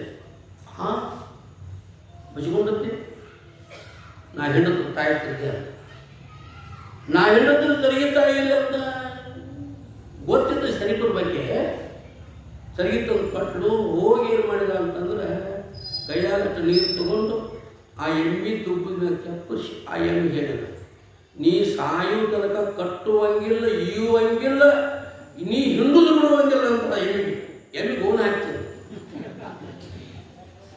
ನೀ ಗಪ್ಪ ಹೋಗುವಂಗಿಲ್ಲ, ಕರ್ಣ ಹಾಕುವಂಗಿಲ್ಲ, ಹಿಂಡು ಮಾತ್ರ ಬಿಡುವಂಗಿಲ್ಲ ಅಂತ ಇಷ್ಟಂದು ಅದಕ್ಕೆ ಆಜ್ಞೆ ಮಾಡಿದ್ರು. ಹಿಂಡಾಕಿದ್ರು, ಬರ್ರಿ ಬರ್ರಿ ಬರ್ರಿ ಬರ್ರಿ. 4 ಸರಿ ಹಾಲು ಹಿಡಿತು, ಮಸ್ತಿ ಇಟ್ಟು ಹೆಪ್ಪ ಹಾಕಿ ಅದನ್ನು ಕಡಿದು ಬೆನ್ನಿ ತಿಂದು ಮಜ್ಜಿಗೆ ಕುಡಿದು ಊರಿಗೆ ನಾನು ಸರಿ. ಏನು ಅಭಿಪ್ರಾಯ ಅಂತಂದರೆ, ನೀನು ಒಲಿದರೆ ಕರಡು ಕೊನರುವುದಯ್ಯ, ಹೊರಡು ಹೊಯ್ಯರುವುದಯ್ಯ, ನೀನು ಒಲಿದರೆ ಸಕಲ ಪಡಿ ಪದಾರ್ಥಗಳು ಇದರಲ್ಲಿ ಕೂಡದ ಸಂಗಮದೇವ ಅಂತ ಮಾತನ್ನು ಹೇಳಬೇಕಾಗಿಲ್ಲ. ಹಂಗೆ ಹೇಳಿಲ್ಲ, ಸುಮ್ಮನೊಂದು ಮಾತಿನ ಪಾಕ ಹೇಳ್ತೇನೆ. ಮೈಸೂರು ರಾಜರಂತಿದ್ದರು, ಚಾಮರಾಜ ಒಡೆಯರು ಅಂತ. ಮೈಸೂರು ಅರಮನೆ ಐತಲ್ಲ, ಅವರ ವಂಶಜರೊಳಗೆ ಏನಾಯ್ತು ಅಂತಂದ್ರೆ ಒಬ್ಬ ರಾಜಕುಮಾರ ಹುಟ್ಟಿದ. 9 ಮಂದಿ ಜ್ಯೋತಿಷ್ಕಾರನ ಕರೆಸಿ ಅವನು ಕುಂಡ್ಲಿ ತೆಗೆಸಿದ್ರು. 9 ಮಂದಿ ಜ್ಯೋತಿಷ್ಕಾರನ ಕರೆಸಿ ಅವನು ಕುಂಡ್ಲಿ ತೆಗೆಸಿದ್ರು. ಎಲ್ಲರಿಗೂ ಏನು ಬಂತು ಅಂದ್ರೆ ವಿಚಾರ, ಇವ ಹುಟ್ಟಿದ ಇಷ್ಟನೇ ವಯಸ್ಸಕ್ಕೆ ಏನೈತಿ ಅಂದ್ರೆ ಯೋಗ ಮರಣ. ಅದು ಹೆಂಗ ಶುದ್ಧ ಬಡದು ಸಾಯ್ತಾರೆ, ಶುದ್ಧ ಬಡದು ಸಾಯ್ತಾನೋ ಹಂಗೆ ಇವನು ಮರಣಕ್ಕೆ ಅಂತ ಎಲ್ಲರೂ ಅದನ್ನು ಹೋಗ್ತಿದ್ದಾರೆ. ಮತ್ತು ಇದಕ್ಕೆ ಉಪಾಯ ಏನು? ಇದಕ್ಕೆ ಬೇರೆ ಉಪಾಯ ಏನಿಲ್ಲ. ಹರ ಮುನಿದರೆ ಗುರು ಕಾಯುವ ನಿಂತು, ಗುರು ಮುನಿದರೆ ಹರ ಕಾಯಲಾರದು. ಪರಮಾತ್ಮ ಜನ್ಮವನ್ನು ಕೊಟ್ಟದಾನೆ ಇವನು. ಇನ್ನಿವನು ಕಾಯಬೇಕಾಗಿತ್ತಂದ್ರೆ ಅಂತ ತತ್ವಜ್ಞಾನಿಗಳು ಮಹಾತ್ಮರು ಬೇಕು. ಅಂತ ಮಹಾತ್ಮರಿಂದ ಅವರು ಮನಸ್ಸು ಮಾಡಿದರೆ ಇವು ಬದುಕಬಹುದು. ಇಷ್ಟು ಹೇಳಿದರು. ಅಂದರೆ ಆಗಿನ ಕಾಲಕ್ಕೆ ಅಂಥ ಮಹಾತ್ಮರು ಯಾರು ಅಂತ ವಿಚಾರ ಮಾಡಿ ಬಾಲಲೀಲಾ ಮುಳುಗುಂದ ಸ್ವಾಮಿಗಳು ಅಂತ ತಿಳ್ಕೊಂಡು ಮುಳುಗುಂದ ಒಂದು ಮಠ ಹಾಕಿದ ನೋಡಿರ್ಬೋದು. ಬಾಲಲೀಲಾ ಮುಳುಗುಂದ ಮಹಾತ್ಮ ಸ್ವಾಮಿಗಳು ಅಂತ ತತ್ವಪದಗಳನ್ನು ಬರ್ತಾರೆ ಅವರು. ಹರಪೂಜೆ ಗುರುಶೇವೆ ವರಪುಣ್ಯವಿಲ್ಲದೆ ಬಲಿದಿಸ್ಕೋಬಹುದು ಹೊರಪುವುದುಂಟೆ ಆತ್ಮಂತಿ ಪದ್ಯೆಲ್ಲ ಬರ್ತದಲ್ಲ, ಅವ್ರು ಬರೆದ ಪದ್ಯಗಳಿವೆಲ್ಲ. ಬಾಲಲೀಲಾ ಮುಳುಗುಂದ ಮಹಾತ್ಮ ಸ್ವಾಮಿಗಳು ಮೈಸೂರಾಗ ಮಗಳು ಕರ್ಕೊಂಡು ಅಲ್ಲಿ ಬಂದರು. ಇಂಥವ್ರು ಪರಮಾತ್ಮದ ತಪಸ್ವಿಗಳದಾರ, ಶಿವಯೋಗಿಗಳದಾರು ಅಂತ ಅಲ್ಲಿಗೆ ಬಂದರು. ನಡೆದ ಘಟನೆ ಎಲ್ಲ ಹೇಳಿದರು. ಅವರು ಸ್ವಾಮಿಗಳು ಮಹಾತ್ಮ ಸ್ವಾಮಿಗಳು ಒಪ್ಪಿ ಆತ್ಮ ಬಿಟ್ಟು ಹೋಗು. ಗುರುರಾತ್ರ ಇಚ್ಛೆ ಇದ್ದಂಗಾಗಲಿ, ಪರಮಾತ್ಮನ ಇಚ್ಛೆ ಇದ್ದಂಗಾಗಲಿ, ದೈವಿಕ ಇದ್ದಂಗಾಗಲಿ ಬಿಟ್ಟು ಹೋಗುವಂಥ ರಾಜಕುಮಾರನಲ್ಲಿ ಬಿಟ್ಟು ಅವನ ವ್ಯವಸ್ಥೆಗೆ ಏನು ಹೇಳಬೇಕು ರಾಜನು ಎಲ್ಲ ಏನು ಹೇಳಬೇಕು ಅದನ್ನೆಲ್ಲ ವ್ಯವಸ್ಥೆಯನ್ನು ಮಾಡ್ತಾಯಿದ್ದರು. ಆ ಮಠದ ಬಲಗಡೆ ಬಾಜು ಒಂದು ಹೊಲ ಆಯ್ತು, ದೊಡ್ಡ ಹೊಲ. ಶೇಂಗಾ ಬೆಳೆಯುವಂಥ ಭೂಮಿ ನಾವೆಲ್ಲ ಹೋಗಿದ್ದೀವಿ. ಅಲ್ಲಿ ಶೇಂಗಾ ಬೆಳೆಯುವಂಥ ಭೂಮಿ ಮಸಾಲೆ ಭೂಮಿ. ಅಲ್ಲಿ ಒಂದು ಗುಡಿಸಲು ಹಾಕಿದೆ. ಅಲ್ಲೊಂದು ಗುಡಿಸಲ ಹಾಕಿ ಆ ಗುಡಿಸಲ್ದಾಗ ಅವೊಬ್ಬ ಇರಬೇಕು, ಇವ್ರು ಇಷ್ಟ ಇರಬೇಕು, ಬೇರೆದವ್ರು ಯಾರು ಇರುವಂಗಿಲ್ಲ. ಹೌದು. ಅವಾಗ ನೀನು ಅದು ಬಿಟ್ಟು ಏನು ಹೋಗ್ಬಾರ್ದು ಅಂತ ಒಂದು ತಾಕೀತು ಮಾಡಿದ್ರು. ಇವ್ರು ಏನು ಮಾಡಿದ್ರು ಅಂದ್ರೆ ತಮ್ಮ ಮಂತ್ರ ಜಪ ತಮ್ಮ ಅನುಷ್ಠಾನ ಮಾಡಿಕೊಂತ ಬಾಲೆಲ್ಲ ಮುಗಿಸ್ಕೊಂಡು ಆ ಗುಡಿಸಲ್ದಾಗ ಕುಂತರು. ಎಷ್ಟು ತಿಂಗಳು ಕುಂತರು ಅಂತಂದರೆ ಅದೇನೋ ಆಯುಷ್ ಮುಗಿದು ಬಂದಿತ್ತಲ್ಲ ಅವನು ಹೇಳಿದ್ರು. ಬರೋಬ್ಬರ ಏನು ಮಾಡಿದ್ರು ಅಂದ್ರೆ 6 ತಿಂಗಳು ಆ ಹೊಲದಾಗ ಗುಡಿಸಲ ಹಾಕೊಂಡು ಕರ್ಕೊಂಡು ಅಲ್ಲಿ ಕೂತರು. ಅದ ಹೊಲದಾಗ ಒಂದು ದೊಡ್ಡ ಆಲದ ಮರ. ಆ ಮಿತಿಗೆ ಆ ಜ್ಯೋತಿಷಿಗಳು ಹೇಳಿದಂಗೆ ಶೆಟ್ಟು ಬಂದು ಏನು ಮಾಡ್ತು ಅಂದ್ರೆ ಕಟ್ ಕಟ್ ಕಟ್ ಅಂತ ಅವಾಜ್ ಮಾಡಿ ಆ ಗುಡ್ಡ ಸುತ್ತ ಹಾಕಿತ್ತು. ಆ ಗುಡ್ಡ ಸುತ್ತ ಹಾಕಿತ್ತು. ಅಲ್ಲಿ ಮಹಾತ್ಮ ಸ್ವಾಮಿಗಳಾದರೂ ಸನಿಗೆ ಬರೋಕ್ಕೆ ಅವಕಾಶ ಇಲ್ಲ. ಒಬ್ಬ ತತ್ವಜ್ಞಾನಿ, ಒಬ್ಬ ಮಹಾತ್ಮ, ಒಂದು ದೇವರಿಗೆ ದೇವರು ಗುರುಗಳು, ಇವರು ಆಜ್ಞೆ ಬರುವಂಥ ಕೆಪಾಸಿಟಿ ಅದಕ್ಕಿಲ್ಲ. ಸಮಸ್ತ ದೇವತೆಗಳು ಎಲ್ಲರೂ ಒಬ್ಬ ಮಹಾತ್ಮನ ಮಾತು ಕೇಳುವಾಗ ಅದು ಬರ್ತದೆ ಅದು ಸಿಡ್ಲು ಸುತ್ತ ಹಾಯಿದು ಹೋಗಿ ಗಿಡಕ್ಕೆ ಬಡದು ಏನು ಮಾಡ್ತು ಅಂತಂದ್ರೆ ದಾಟಿ ಹೋಗಿಬಿಡ್ತು. ರಾಜನ ಕರೆಸಿದರು, ಬರ್ರಿ ನಿಮ್ಮ ಮಗನ ಸಾವು ಕುತ್ಕೊಂಡು ತಟ್ಟು ಬರಿದಂತ ಅವ್ರನ್ನ ಕರೆಸ್ಕೊಂಡ್ರು. ಒಂದು ಒಳ್ಳೆ ಸಪ್ತಾಹ ಮಾಡಿದರು, ಎಲ್ಲ ಮಂದಿಗೆ ಪ್ರಸಾದ ಮಾಡಿಸಿದ್ರು. ಇದೊಂದು ಕತ್ತಿ ಅದ, ಕೊನೆಗೇನಾಗ್ತದೆ ಅದನ್ನು ಆ ಮಾತೇನು ಹೇಳಬೇಕಾಗಿದೆ ಅಂದ್ರೆ ಆ ಮಾಂತ ಶವಯುಗಳು ಅನುಷ್ಠಾನ ಮಾಡುವಾಗ ಏನು ಮೇಡಿ ಹೋಗಿದ್ರಲ್ಲ 6 ತಿಂಗಳ ಗಾಂಧಿಗಳು ಒಣ ಮೇಡಿ ಎಲ್ಲ ಚಿಕ್ತದ್ದು ಅಂತೆ. ಆ ಪುರಾಣ ಕರೀತಾರೆ ಒಣ ಮೇಡಿ ಎಲ್ಲ ಚಿಕ್ತದ್ದು ಅಂತವು. ಅದಕ್ಕೆ ಬರೆದರು ನೀರು ಒಲಿದರೆ ಕೊರಡು ಅಂದ್ರೆ ಒಣ ಗಿಡ ಅಥವಾ ಒಣ ಕಟ್ಟಿಗೆ ಅದು ಚಿಗಿತದ ಅಂತ ಹೇಳಿದಂಗೆ ಒಬ್ಬ ಮಹಾತ್ಮ ಸರ್ವಶಕ್ತಿಯುತನಾಗಲ್ಪಟ್ಟಂಥ 5 ವರ್ಷದ ಸಿದ್ಧ ಬಾಲಕ ಓಂ ನಮ ಶಿವಾಯ ಅಂತ ಪಂಚಾಕ್ಷರಿ ಮಂತ್ರವನ್ನು ಅಂದು ಏನು ಎಮ್ಮೆ ಮೇಲೆ ಕೈ ಎಳೆದ್ರು ಸತ್ತಿರ್ತಕ್ಕಂಥ ಎಮ್ಮೆನ್ನುವಂಥದ್ದು ಬಿತ್ತು. ಆಗ ಈ ತಾಯಿಯ ರೋದನವನ್ನು ಕೇಳಿ ಏನಾಯ್ತು ಅಂತಂದರೆ ಆ ಸತ್ತಿರ್ತಕ್ಕ ಎಮ್ಮೆ ಬದುಕಿದ್ದನ್ನು ನೋಡಿ ತಾಯಿಗೆ ಭಾಳ ಸಂತೋಷ ಆಗುವಂಥದ್ದಾಯಿತು. ಏನು ಮಾಡಿದರು ಅಂತಂದರೆ ಎಲ್ಲರೂ ಆಗ ಮಹಿಷಿ ಎದ್ದೆದ್ದು ನಿಲ್ಲಲು ಬೇಗ ಪುರಜನ ತಂದೆ ತಾಯಿಗಳು ಹೀಗೆ ಬಾಲನ ಮಹಿಮೆಗಾನುತ್ತ ಬಹಳ ವತ್ಸರದಿ ಈಗಲೀತನ ಮಹಿಮೆ ಎರಿಯಲ್ ಭೋಗಿ ಭೂಷಣನಲ್ಲದೆ ಬೇರಾಗಿ ಕಾಣಲು ಸತ್ಯ ಸತ್ಯವಿದೆಂದು ಹೊಗಳಿದರು. ಸತ್ತ ಎಮ್ಮೆ ಯಾವಾಗ ಬದುಕಿತೋ ಇದು ಸಾಮಾನ್ಯ ಶಕ್ತಿ ಅಲ್ಲ. ಇದು ಆ ಭೋಗಿ ಭೂಷಣ ಅಂದ್ರೆ ಭೋಗಿ ಅಂದ್ರೆ ಹಾವ, ಭೂಷಣ ಅಂದ್ರೆ ಹಾವನ್ನು ಕೊರಳಲ್ಲಿ ಧಾರಣ ಮಾಡಿಕೊಂಡಿರ್ತಕ್ಕಂಥವರಿಗೆ ಭೋಗಿ ಭೂಷಣ ಅಂತ ಕರೀತಾರೆ. ಇವು ಸಾಕ್ಷಾತ್ ಏನದನು ಅಂತಂದರೆ ಇವು ಪರಮಾತ್ಮನ ಅದಾನು ಅಂತ ತಿಳ್ಕೊಂಡು ಅವರೆಲ್ಲ ಏನು ಮಾಡಿದ್ರು ಅಂತಂದರೆ ಕೊಂಡಾಡ್ತಕ್ಕಂಥವ್ರಾಗ್ತಾ ಇದ್ದಾರೆ. ಹಿಂಗೆ ಕೆಲವು ದಿವಸ ಗತಿಷ್ಟು ಕಾಲ ಕೆಲವಿಂತಾದ ಬಳಿಕಂ ಬಾಲರೆಲ್ಲರ ಗೂಢ ಸಿದ್ಧನು ಲೀಲೆಗೋಸುಗ ಹೋಗಿ ಕೆರೆಯೋಳು ಸ್ನಾನ ಮಾಡುತ್ತಾ ಕೇಳಿದೈ ನಾವೆಲ್ಲರೂ ನಡು ನೀರು ಈಸುವ ಬನ್ನಿರೆನ್ನಲು ಬಾಲ ನೋರ್ವನ ಅವರೊಳಗ ನನಗಂ ಬರಲು ಬಯಬಹುದು. ಹುಡುಗರೆಲ್ಲ ಕೂಡಿ ಆಟ ಆಡಿಕೊಟ್ಟಿದ್ದಾಗ ಈಗೇನು ಶಿವಕುಮಾರಪ್ಪವ್ರ ಮಠ ಕಟ್ಟಿದ್ದಾರಲ್ಲ ಬಿದರ್ದೊಳಗೆ ಚಳಕಾಪುರದೊಳಗೆ ಆ ಮಠದ ಜಾಗ ಎಲ್ಲ ಕೆರೆ ಇತ್ತಂತ. ಅದನ್ನು ನಾವು ಆಗ ಕೇಳ್ಕೊಂಡು ಬಂದೀವಿ ಕೆರೆಯಲ್ಲಿರ್ತೀರಿ ಮತ್ತು ಹಿಂಗೆಲ್ಲ ಕೊಡ್ದಾಗ ಬಂದವು ಅಂದಾಗ ಅಲ್ಲಿ ಜನರು ಮತ್ತು ಶಿವಕುಮಾರಪ್ಪವ್ರು ಹೇಳೋದು ಇಲ್ಲೇ ಕೆರೆ ಇತ್ತು. ಅದರ ಜಾಗ ಖರೀದಿ ತೊಗೊಂಡು ಏನು ಮಾಡಿರು ಅಂತಂದರೆ ಶಿವಕುಮಾರಪ್ಪವ್ರು ಮಠ ಕಟ್ಟಿದ್ದಾರೆ. ಆ ಜಾಗದಾಗಿದೆ ಭಾಳ ಬೃಹತ್ ರೂಪವಾದ ಮಠ. ಜೀವನದೊಳಗೆ ಒಮ್ಮೆ ಆದರೂ ಜಗದ್ಗುರು ಸಿದ್ಧಾರೂಢರು ಹುಟ್ಟಿದ ಭೂಮಿಗೆ ಹೋಗಿ ಆ ಸ್ಥಾನವನ್ನು ಆ ಭೂಮಿಯನ್ನು ಸ್ಪರ್ಶಿಸಿ ಅಲ್ಲಿ ಭೂಮಿ ಮಣ್ಣಕ್ಕೆ ನಮಗೆ ಹಣಿಗೆಚ್ಚಿಕೊಂಡು ಆ ಸಿದ್ಧಾರೂಢ ಕ್ಷೇತ್ರವನ್ನು ನೋಡಿ ಬಂದರೆ ನಮ್ಮ ಜನ್ಮ ಅನ್ನುವಂಥದ್ದು ಸಾರ್ಥಕ ಆಗ್ತದೆ. ಭಾಳ ಖರ್ಚು ಮಾಡಿ ಜಗದ್ಗುರು ಸಿದ್ಧಾರೂಢರ ಹುಟ್ಟಿದ ಭೂಮಿ ಅಂತ ತಿಳ್ಕೊಂಡು ಅಲ್ಲಿ ದೊಡ್ಡ ಮಠವನ್ನು ಏನು ಮಾಡಿದರು ಕಟ್ಟುವಂಥವರಾಗಿದ್ದಾರೆ. ಆ ಜಾಗದೊಳಗೆ ಏನೊಂದು ಕೆರೆ ಇತ್ತು. ಆ ಕೆರೆಗೆ ಸ್ನಾನಕ್ಕೆ ಹೋಗೋರು ಬರೀ ಅಂತ ಎಲ್ಲರೂ ಕೂಡಿ ಜಳಕಕ್ಕೆ ಹೋಗೋರು ಬರಪ್ಪ ಅಂತಂದು ಕರ್ಕೊಂಡು ಆದರು. ಒಬ್ಬ ಹುಡುಗ ಅದರೊಳಗೆ ಭಯ ಅಂಜಿಕೆ, ನನಗೆ ನೀರು ಅಂದ್ರೆ ಅಂಜಿಕೆ ಕೊಡ್ತೈತಪ್ಪ, ನಾ ಕೆರೆ ಒಳಗೆ ಬರಾಕ ಒಲ್ಲಿ ಅಂತ ಏನು ಮಾಡಿದ ಅಂದ್ರೆ ಹಿಂದಿಂದ ಉಳಿಯಾಕತ್ತಿದ. ಸಿದ್ಧಾರೂಢರು ಏನು ಮಾಡಿರು ಅಂದ್ರೆ ಹುಡುಗನ ಗಟ್ಟಿಯನ್ನು ಹಿಡ್ಕೊಂಡು ಎಳ್ಕೊಂಡು ಏನು ಮಾಡಿರು ಅಂತಂದ್ರೆ ನಟ್ಟು ನೀರೊಳಗೆ ಹಾದು ನಡು ಕೆರೆಯಾಗ ಹೋಗಿ ಏನು ಮಾಡಿರು ಅಂತಂದ್ರೆ ಅವನು ಮುಳುಗಿಸ್ತು.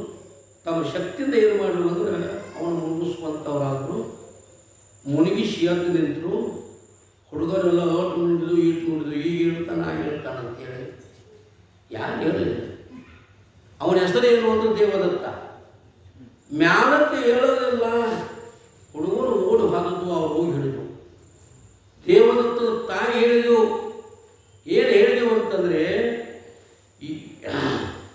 ಯೋಗ ಸಿದ್ಧರು ತಾನು ಮುಳುಗದೆ ಬೇಗನವನ ಮಧ್ಯೆ ಕೆರೆಯೋಳ ಆಗ ತನ್ನಯ ನಿಜ ಶಕುತಿಗೆಂದೊತ್ತಿ ಮುಳುಗಿಸುತ್ತ ಈಗ ನಿನ್ನೀ ಜನದ ಭಯತಾಂ ನೀಗಿದೆಯೆಂದಿರುತ್ತ ಹರುಷದೋಳ ಆಗ ಕುಲು ಕುಲು ನಗುತ್ತ ನಿಂತನು ಶಪ್ಪಳೆಯಲಿರುತ್ತ.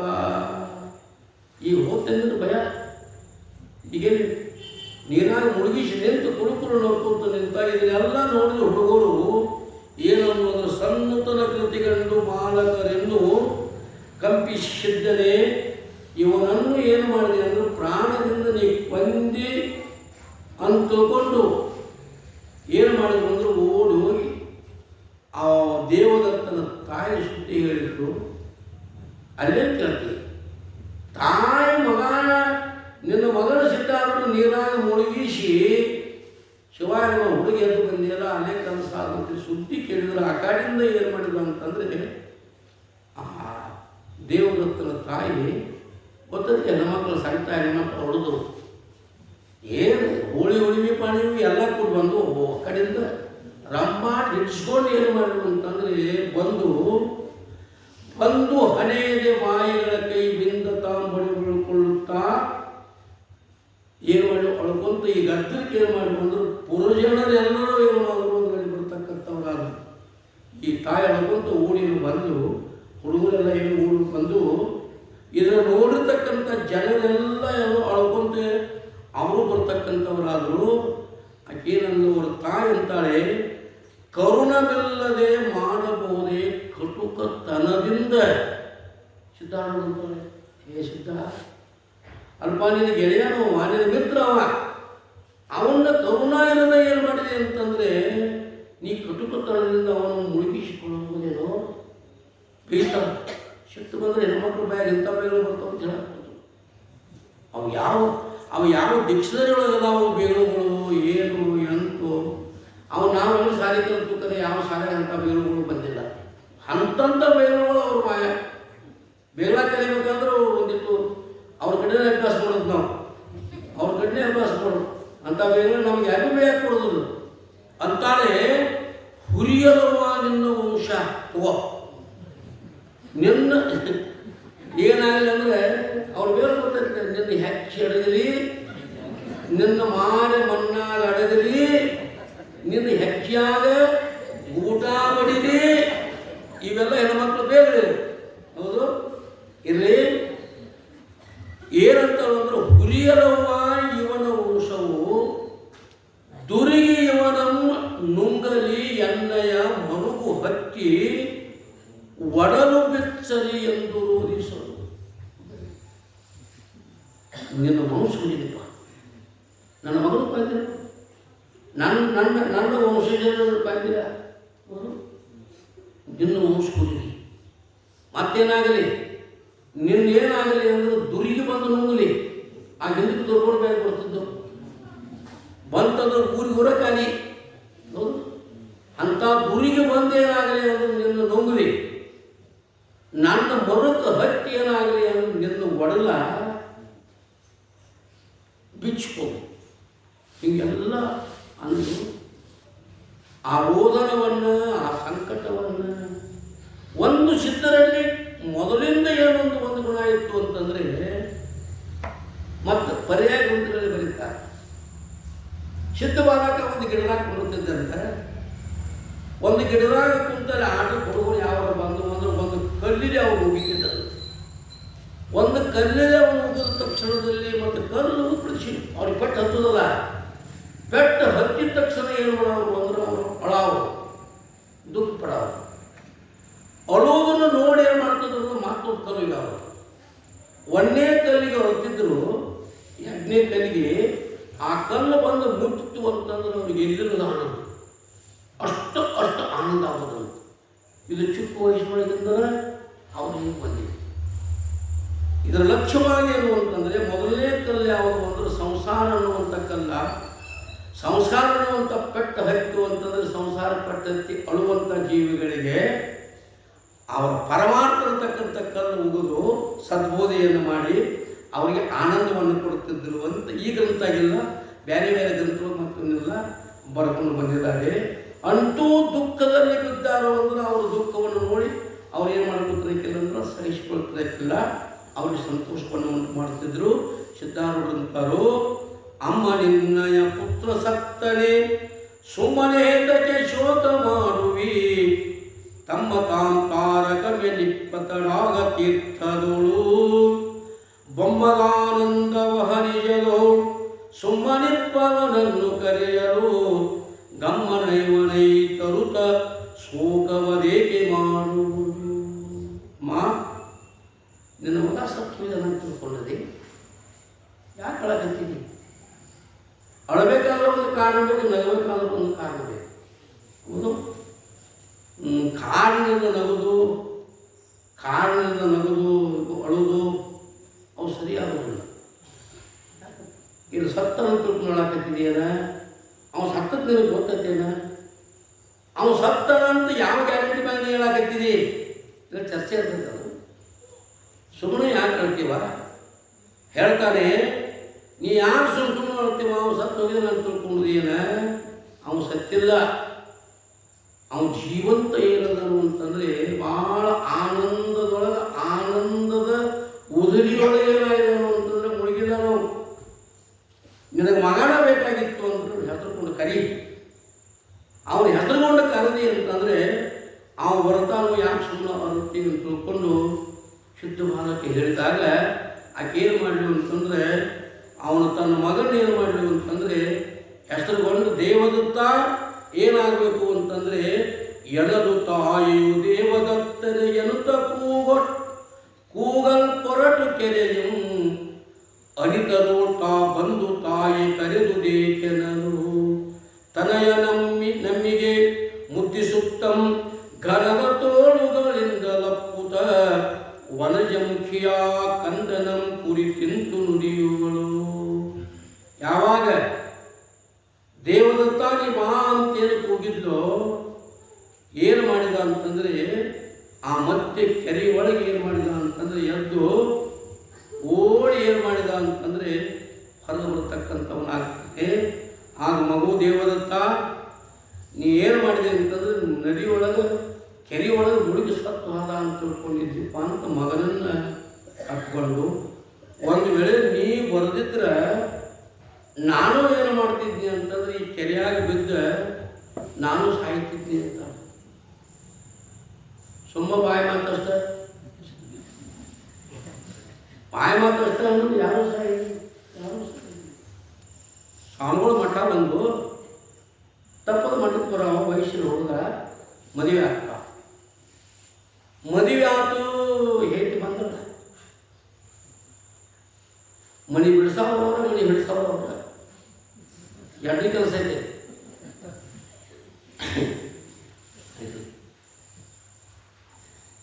ಎತ್ತು ಬಂದು ಮಠಕ್ಕೆ ಕೊಡೋದು ಬಿಟ್ಟ, ವಾರಕ್ಕೊಂದು ಬರಕೈತದ, ತಿಂಗಳಿಗೊಂದು ಬರಕೈತದ. ಯಾಕೆ ಒಂದು ಗುರುಗಳು ಅಪ್ಪ ಅವ್ರ ನಮ್ಮವ್ರು ಬಂದರೆ ಏನಾಯ್ತು, ಒಟ್ಟ ನಾನು ಬಿಟ್ಟು ಇರೋದಿಲ್ಲ ಅಂತಾಳೆ.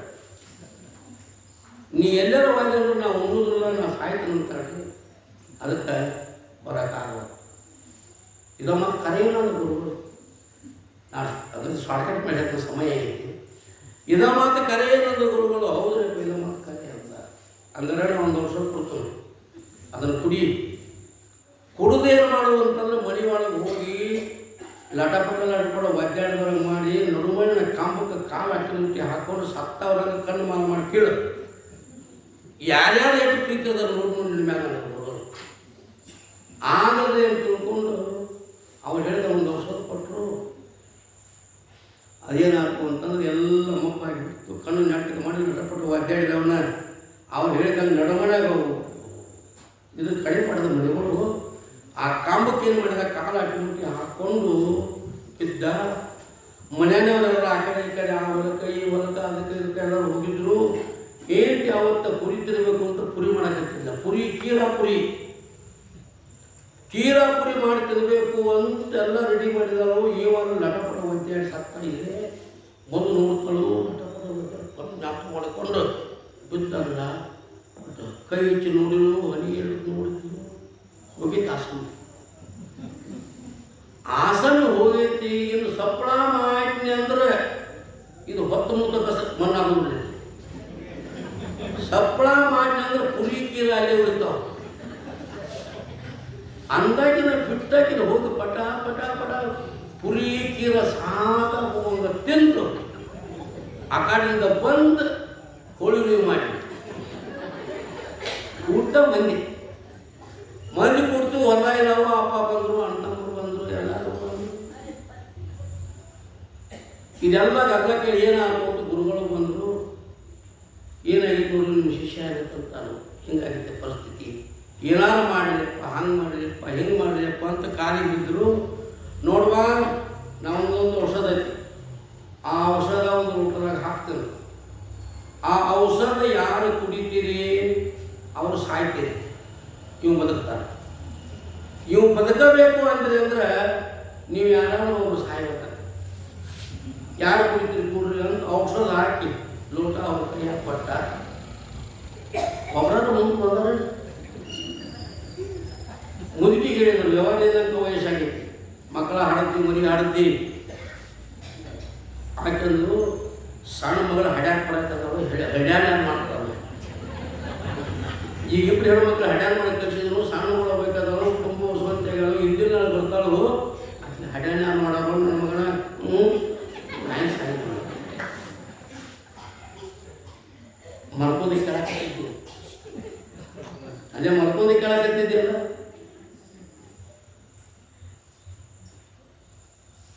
ಅದ್ರ ಕರೆದ್ರು ಮುದುಕನ ಮುದುಕ ನಿಂದು ಎಲ್ಲ ಮಕ್ಕಳ ಮೊಮ್ಮಕ್ಕಳ ಕಂಡು ಇನ್ನೇನಂತಿ ತಗೊಂಡೇನ ಅಂದರು. ಹುಚ್ಚಿನಿ ಇನ್ನೂ ಸಣ್ಣ ಮಗ ಆಗ ನಾವು ಮದುವೆ ಮಾಡ್ಬೇಕಾಗಿದ್ದ ನಾವು ಇಬ್ಬರು ಆಗೋದು. ಮತ್ತಿನ ಮೂರದವ್ರ ಹೆಂಡತಿನ ಕರೆದ್ರು ಆಕೆ ಅಂತಂದ್ರು, ನನಗೇನು ಮಕ್ಕಳಿಲ್ಲ ಮದುವೆ ಇಲ್ಲ, ನೀವು ಸತ್ತ ಸಾಯಲಕ್ಕ ನಮ್ಮ ಅಪ್ಪ ಮತ್ತೆ ಮದುವೆ ಮಾಡಿಕೊಡ್ತಾರೋ ಮಾಡ್ಕೊಂಡು ಹೋಗ್ಕೊಂಡು ನಾನು ಯಾಕೆ ಮಾಡಿದ್ದಾರೆ ಅಡ್ಡಿ ಮಾಡ್ಕೊಂಡು ತಿಂದ ಇವನು ಬಿಟ್ಟು ಇರ್ಲಾರ್ದೈತಿ. ಹಂಗಾರೆ ನೀವು ಯಾರು ಸ್ವಲ್ಪ ಕುಡಿಬೇಡ್ರಿ, ನಾನೇ ಕುಡಿತೀನಿ ನಾನು ಸ್ವಾಮಿ. ಯಪ್ಪ ಮಾತರು ಆಗ್ಬೇಕು, ನಿಂದು ಗಡ್ಡಿಗೆ ಕಟ್ಟಿ ಕುಂತಿತ್ತಿ ಮಾಡ್ತೀವಿ, ವರ್ಷಕ್ಕೊಮ್ಮೆ ಜಾತ್ರೆ ಮಾಡ್ತೀವಿ.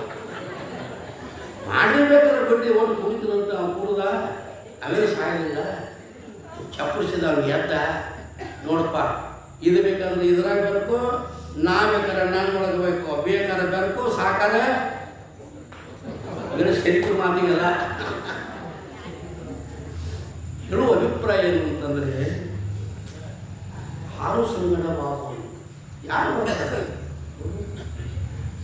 ನಿನ್ನಂಗಕ್ಕಿಂತ ನಿನಗಿನ್ನು ಹಿತವಾಗುವುದು, ನಿನ್ನಂಗವೇ ನಿನ್ನನ್ನು ಅಗಲುವುದೆನ್ನಲು ಅನ್ಯವ ಸಿರಿಯು ಸತಿ ಸುತ ಹಿತರು ನಿಜವೆಂದು ಎನ್ನೆದನು ನಂಬಿ ಮೋಹಿಸಲಿರದೆ ಮರುಳೇ.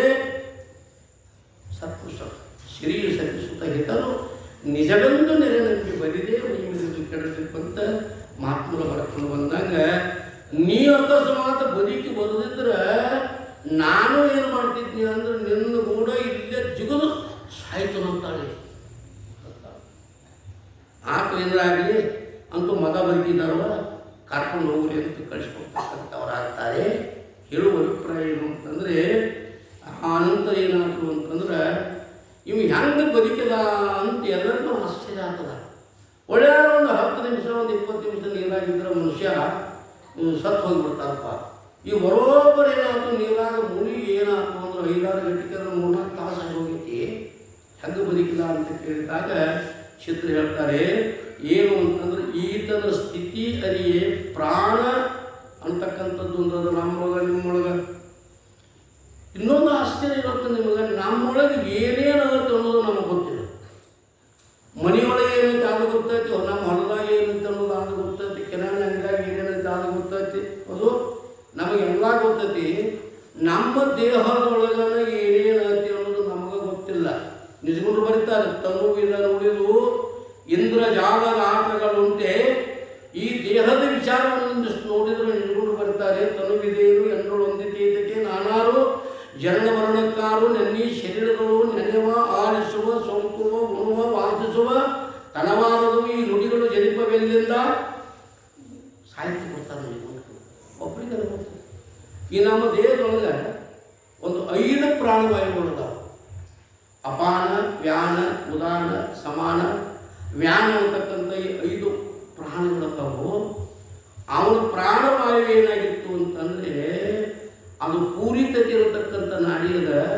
ಆ ನಾಡಿ ಮುಖಾಂತರ ಶಿಖಾಚಕ್ರಕ್ಕೆ ಹೋಗಿ ಅವನ ಪ್ರಾಣವಾಯು ಆರಾಮಿತ್ತು, ಆನಂದವನ್ನು ಅನುಭವಿಸಕತ್ತಿದ್ದ. ಹೌದು, ಅವ್ನು ಎಷ್ಟು ದಿನ ಇದ್ದರೂ ಅವಾಗೇನಿತ್ತು ಅಂದ್ರೆ ಅವನು ಬರಲಿಲ್ಲ. ನೀವು ಕೇಳಿದ್ರೆ ಹೊಸಳೆ ಮುಗಿಸೋರು ಅಂತಿದ್ರು, ಅವರು 770 ವರ್ಷ ಬದುಕಿದ್ರು. ಹೆಂಗೆ ಬದುಕಿದ್ರು ಅಂದ್ರೆ ಪ್ರಾಣ ಆವಿಷ ಮುಗಿದತ್ತೆ ಅನ್ನೋದು ಅವ್ರಿಗೆ ಗೊತ್ತಾಗ್ತಿತ್ತು. ಆವಿಷ ಮುಗಿದತ್ತೆ ಅನ್ನೋದು ಗೊತ್ತಾಯಿತು ಅಂತಂದ್ರೆ ಏನು ಮಾಡಿದ್ರು, ಪ್ರಾಣವನ್ನು ಆ ಶಿಖಾಚಕ್ರಕ್ಕೆ ಕೇಳಿಸ್ಕೊಡ್ತಿದ್ರು. ಆ ಸಮಯದಾಗ್ತಿತ್ತು ಮತ್ತೊಂದು 100 ವರ್ಷ. ಹೆಂಗೆ 770 ವರ್ಷ ಬದುಕಿದ್ರು ನವಳಿಂದ ನಾಗಲಿಗೆ ಅಂತ ಹೋಗಿ ಜೀವಗಳ ಅಂದ್ರು. ಅಂದರೆ ಜೀವನನ್ನು ಕಳತನ ಮಾಡಿ ಮುಚ್ಚಿಟ್ಟು ಯಮನ ಕೈ ಸಿಗದಂಗ ಮಾಡಿ ಎಟ್ಟನ ಹೊತ್ತು ಮಾಡಿ ಹೋಗಿ ಎಸಿಗಡಿ ಅಂತ ತಿಳ್ಕೊಂಡು ಏನೇನೋ ಮಾತಾಡಿದ ಆಗ ದೇವಿ ಅಂತ ಕಟ್ಟಿ ಬರ್ತದ. ಪ್ರಾಣವಾಯುವನ್ನು ಸಾಧನೆಯಿಂದ ಓದೇನು ಮಾಡಕ್ಕೆ ಬರ್ತದೆ, ಶಿಖಾಚಕ್ರದಿಂದ ಮುಗಿಸಾಕ ಬರ್ತದೆ. ಹಂಗೆ ಆ ಶಿಖಾಚಕ್ರದಲ್ಲಿ ನಾವು ಏನು ಮಾಡಿದ್ರು ಅಂತಂದರೆ ಪ್ರಾಣವಾಯು ಹೋಗಿ ಅದು ಆಗಿತ್ತು ಬದುಕಿದ. ಇಷ್ಟೆಲ್ಲ ವಿಚಾರವನ್ನು ಅವರು ಹೇಳ್ತಕ್ಕಂಥವರಾಗ್ತಾ ಇದ್ದಾರೆ ಈ ಚರಿತ್ರೆಯಲ್ಲಿ. ಆ ದೇವದತ್ತನ ಬದುಕಿಸಿ ಏನು ಮಾಡಿದ್ರು, ಅವ್ರಿಗೆ ಪುನರ್ಜನ್ಮವನ್ನು ಕೊಡ್ತಕ್ಕಂಥವರಾದರೂ ಸಂಜೀವನ ವಿದ್ಯೆ ಅಂತ ಒಂದು ವಿದ್ಯೆ ಇದೆ. ಸಂಜೀವನ ವಿದ್ಯೆ ಅಂತ ಅಂದರೆ ಪ್ರಾಣ ಹೋಗಿರ್ತಕ್ಕಂಥವ್ರನ್ನು ಬದುಕಿಸುವಂಥ ವಿದ್ಯೆಗೆ ಏನಂತಾರು ಸಂಜೀವನಿ ವಿದ್ಯೆ ಅಂತ ಹೇಳ್ತಾರೆ. ಅದು ಸಂಜೀವನಿ ಕಡ್ಡಿ ಅಂತ ಒಂದು ಕಡ್ಡಿ ಅಲ್ಲ. ಲಕ್ಷ್ಮಣನ ಬದುಕಿಸಬೇಕಾಗಿತ್ತು ಅಂತಂದರೆ ಶ್ರೀರಾಮ ಹನುಮಂತನಿಗೆ ನೀವು ಹೋಗಿ ಏನು ಮಾಡಬೇಕು ಅಂತಂದ್ರೆ ಇಂಥ ಪರ್ವತದಲ್ಲಿ ಸಂಜೀವನಿ ಕಡ್ಡಿಯದಪ್ಪ ಅದನ್ನು ತಗೊಂಡು ಬರಬೇಕು ಅಂದಾಗ ಹನುಮಂತ ಹೋಗಿ ಏನು ಮಾಡಿದ ಅಂತಂದ್ರೆ ಸಂಜೀವನಿ ಗುಡ್ಡನ ಹೊತ್ಕೊಂಡು ಬಂದು ಲಕ್ಷ್ಮಣನ ಬದುಕಿಸಿದ ಚರಿತ್ರೆ ನಾವೆಲ್ಲ ಕೇಳ್ತಾ ಇದ್ದೇವೆ. ಅದಕ್ಕೆ ಆ ಸಂಜೀವಿನಿ ಅನ್ನುವಂಥದ್ದು ಒಂದು ವಿದ್ಯೆ ಇದೆ. ಒಟ್ಟಾರೆ ವಿದ್ಯೆಗಳಿರ್ತದವು ನಮ್ಮ ಭೂಮಿ ಮೇಲೆ 64 ವಿದ್ಯೆಗಳದಾವು. 64 ವಿದ್ಯೆಗಳು. ಅದರ ಪೈಕಿ ಇದೇನದ ಅಂತಂದರೆ ಇದು ಸಂಜೀವನಿ ವಿದ್ಯೆ ಒಂದದ. ಇದು ಬ್ರಹ್ಮವಿದ್ಯೆ ಅಂತ ಪಡೆಯಿದೆ. ಈ ಮಾತು ಬೇರೆ. ಆ ವಿದ್ಯೆಯಿಂದ ಏನಾಯಿತು ಅಂತಂದರೆ ಅವನು ಬದುಕಿಸ್ತಕ್ಕಂಥವರಾದರೂ. ಇಷ್ಟಾದ ನಂತರ ಗುರುವೇ ಈ ಭರತ ಶರದಿಯೋಳು ಗುರುವೆ ಈ ಭವ ಶರದಿಯೋಳು ಸಲೆ ನಿರುತ ಸಿಕ್ಕವರನ್ನು ನುಂಗುತ್ತ ಬರದಿ ದುಃಖವ ನೀವ ಮೋಹವೇ ನಿಪ್ಪ ಮುಸಳೆಯನು ನೆರೆ ನಶಿಸಲಿಕ್ಕೆ ಯೋಗ್ಯವಹಮೇನು ವರಗಜೇಂದ್ರನ ಮರಣ ದುಃಖವ ಪರಿಹರಿಸಿ ಕೊರೆದಂತ ನಿನ್ನಯ ಚರಣ ಕಾಮ್ನಮಿಪೇ. ಹೇ ಸದ್ಗುರುನಾಥ, ಈ ಭವ ಶರದಿ ಅಂತಕ್ಕಂಥ ಈ ಸಂಸಾರ ಸಾಗರದಲ್ಲಿ ಒಂದು ಮೋಹ ಅನ್ನತಕ್ಕಂಥ ಒಂದು ದೊಡ್ಡ ಮಸುಳೆ ಇದೆ. ಅದಕ್ಕೆ ಮಕರಿ ಅಂತ ಕರೀತಾರೆ. ಮಕರಿ ಅಂದ್ರೆ ಮಸಳೆ.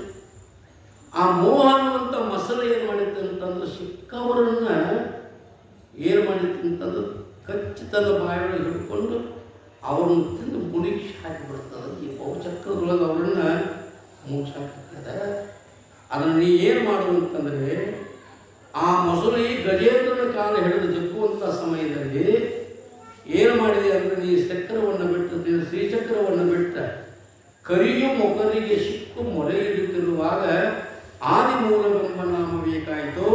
ನೀನ್ಯಾಕು ನಿನ್ನ ಹಂಗ್ಯಾಕು ನನ್ನ ನಾಮದ ಬಲವನ್ನು ಸಾಕು ತಿಳ್ಕೊಂಡು ಆ ಗಜೇಂದ್ರನನ್ನು ಏನು ಮಾಡಿದ ಅಂತಂದರೆ ವಿಷ್ಣು ಪರಮಾತ್ಮ ತನ್ನ ಚಕ್ರವನ್ನು ಬಿಟ್ಟು ಮೊಸಳೆಯ ಶಿರವನ್ನು ಕತ್ತರಿಸಿ ಭಕ್ತನಾಗಲ್ಪಟ್ಟಂಥ ಗಜೇಂದ್ರನ ಸಂರಕ್ಷಣೆ ಮಾಡಿದಂತೆ ಈ ಮೋಹ ಅಂತಕ್ಕಂಥ ಈ ಮೊಸಳಿ ಕೈಯೊಳಗೆ ಸಿಕ್ಕ ಪುನಃ ಜನ್ಮವನ್ನು ಕೀಳಾಗತಕ್ಕಂಥ ದುಃಖವನ್ನು ಹೊಂದತಕ್ಕಂಥ ನಮ್ಮನ್ನು ನೀ ಏನು ಮಾಡುವಂತಂದರೆ ನೀನ ರಕ್ಷಣೆ ಮಾಡುವಂಥ ಪ್ರಾರ್ಥನೆಯನ್ನು ಮಾಡಿಕೊಡ್ತಾ ಏನಂತಾರು ಅಂತಂದರೆ ಈ ರೀತಿಯಾಗಿ ಪ್ರಾರ್ಥನೆಯನ್ನು ಮಾಡಿಕೊಡ್ತಾ ಈ ಸದ್ಗುರು ಶ್ರೀ ಸಿದ್ಧಾರೂಢ ಭಾರತೀಯ ಚರಿತ್ರೆ ಕಲ್ಪದ್ರಮದೊಳಗಿನ ಬಾಲಲೀಲೆ ಕಾರಣದ ಸಂಜೀವನಕರಣವೆಂಬ ಈ 2ನೇ ಅಧ್ಯಾಯವನ್ನು ಪರಿಸಮಾಪ್ತಿಯನ್ನು ಮಾಡುತ್ತಾ ಇದ್ದಾರೆ. ಜೈ ಮಂಗಲಂ ಜೈ ನಮಃ ಪಾರ್ವತಿ.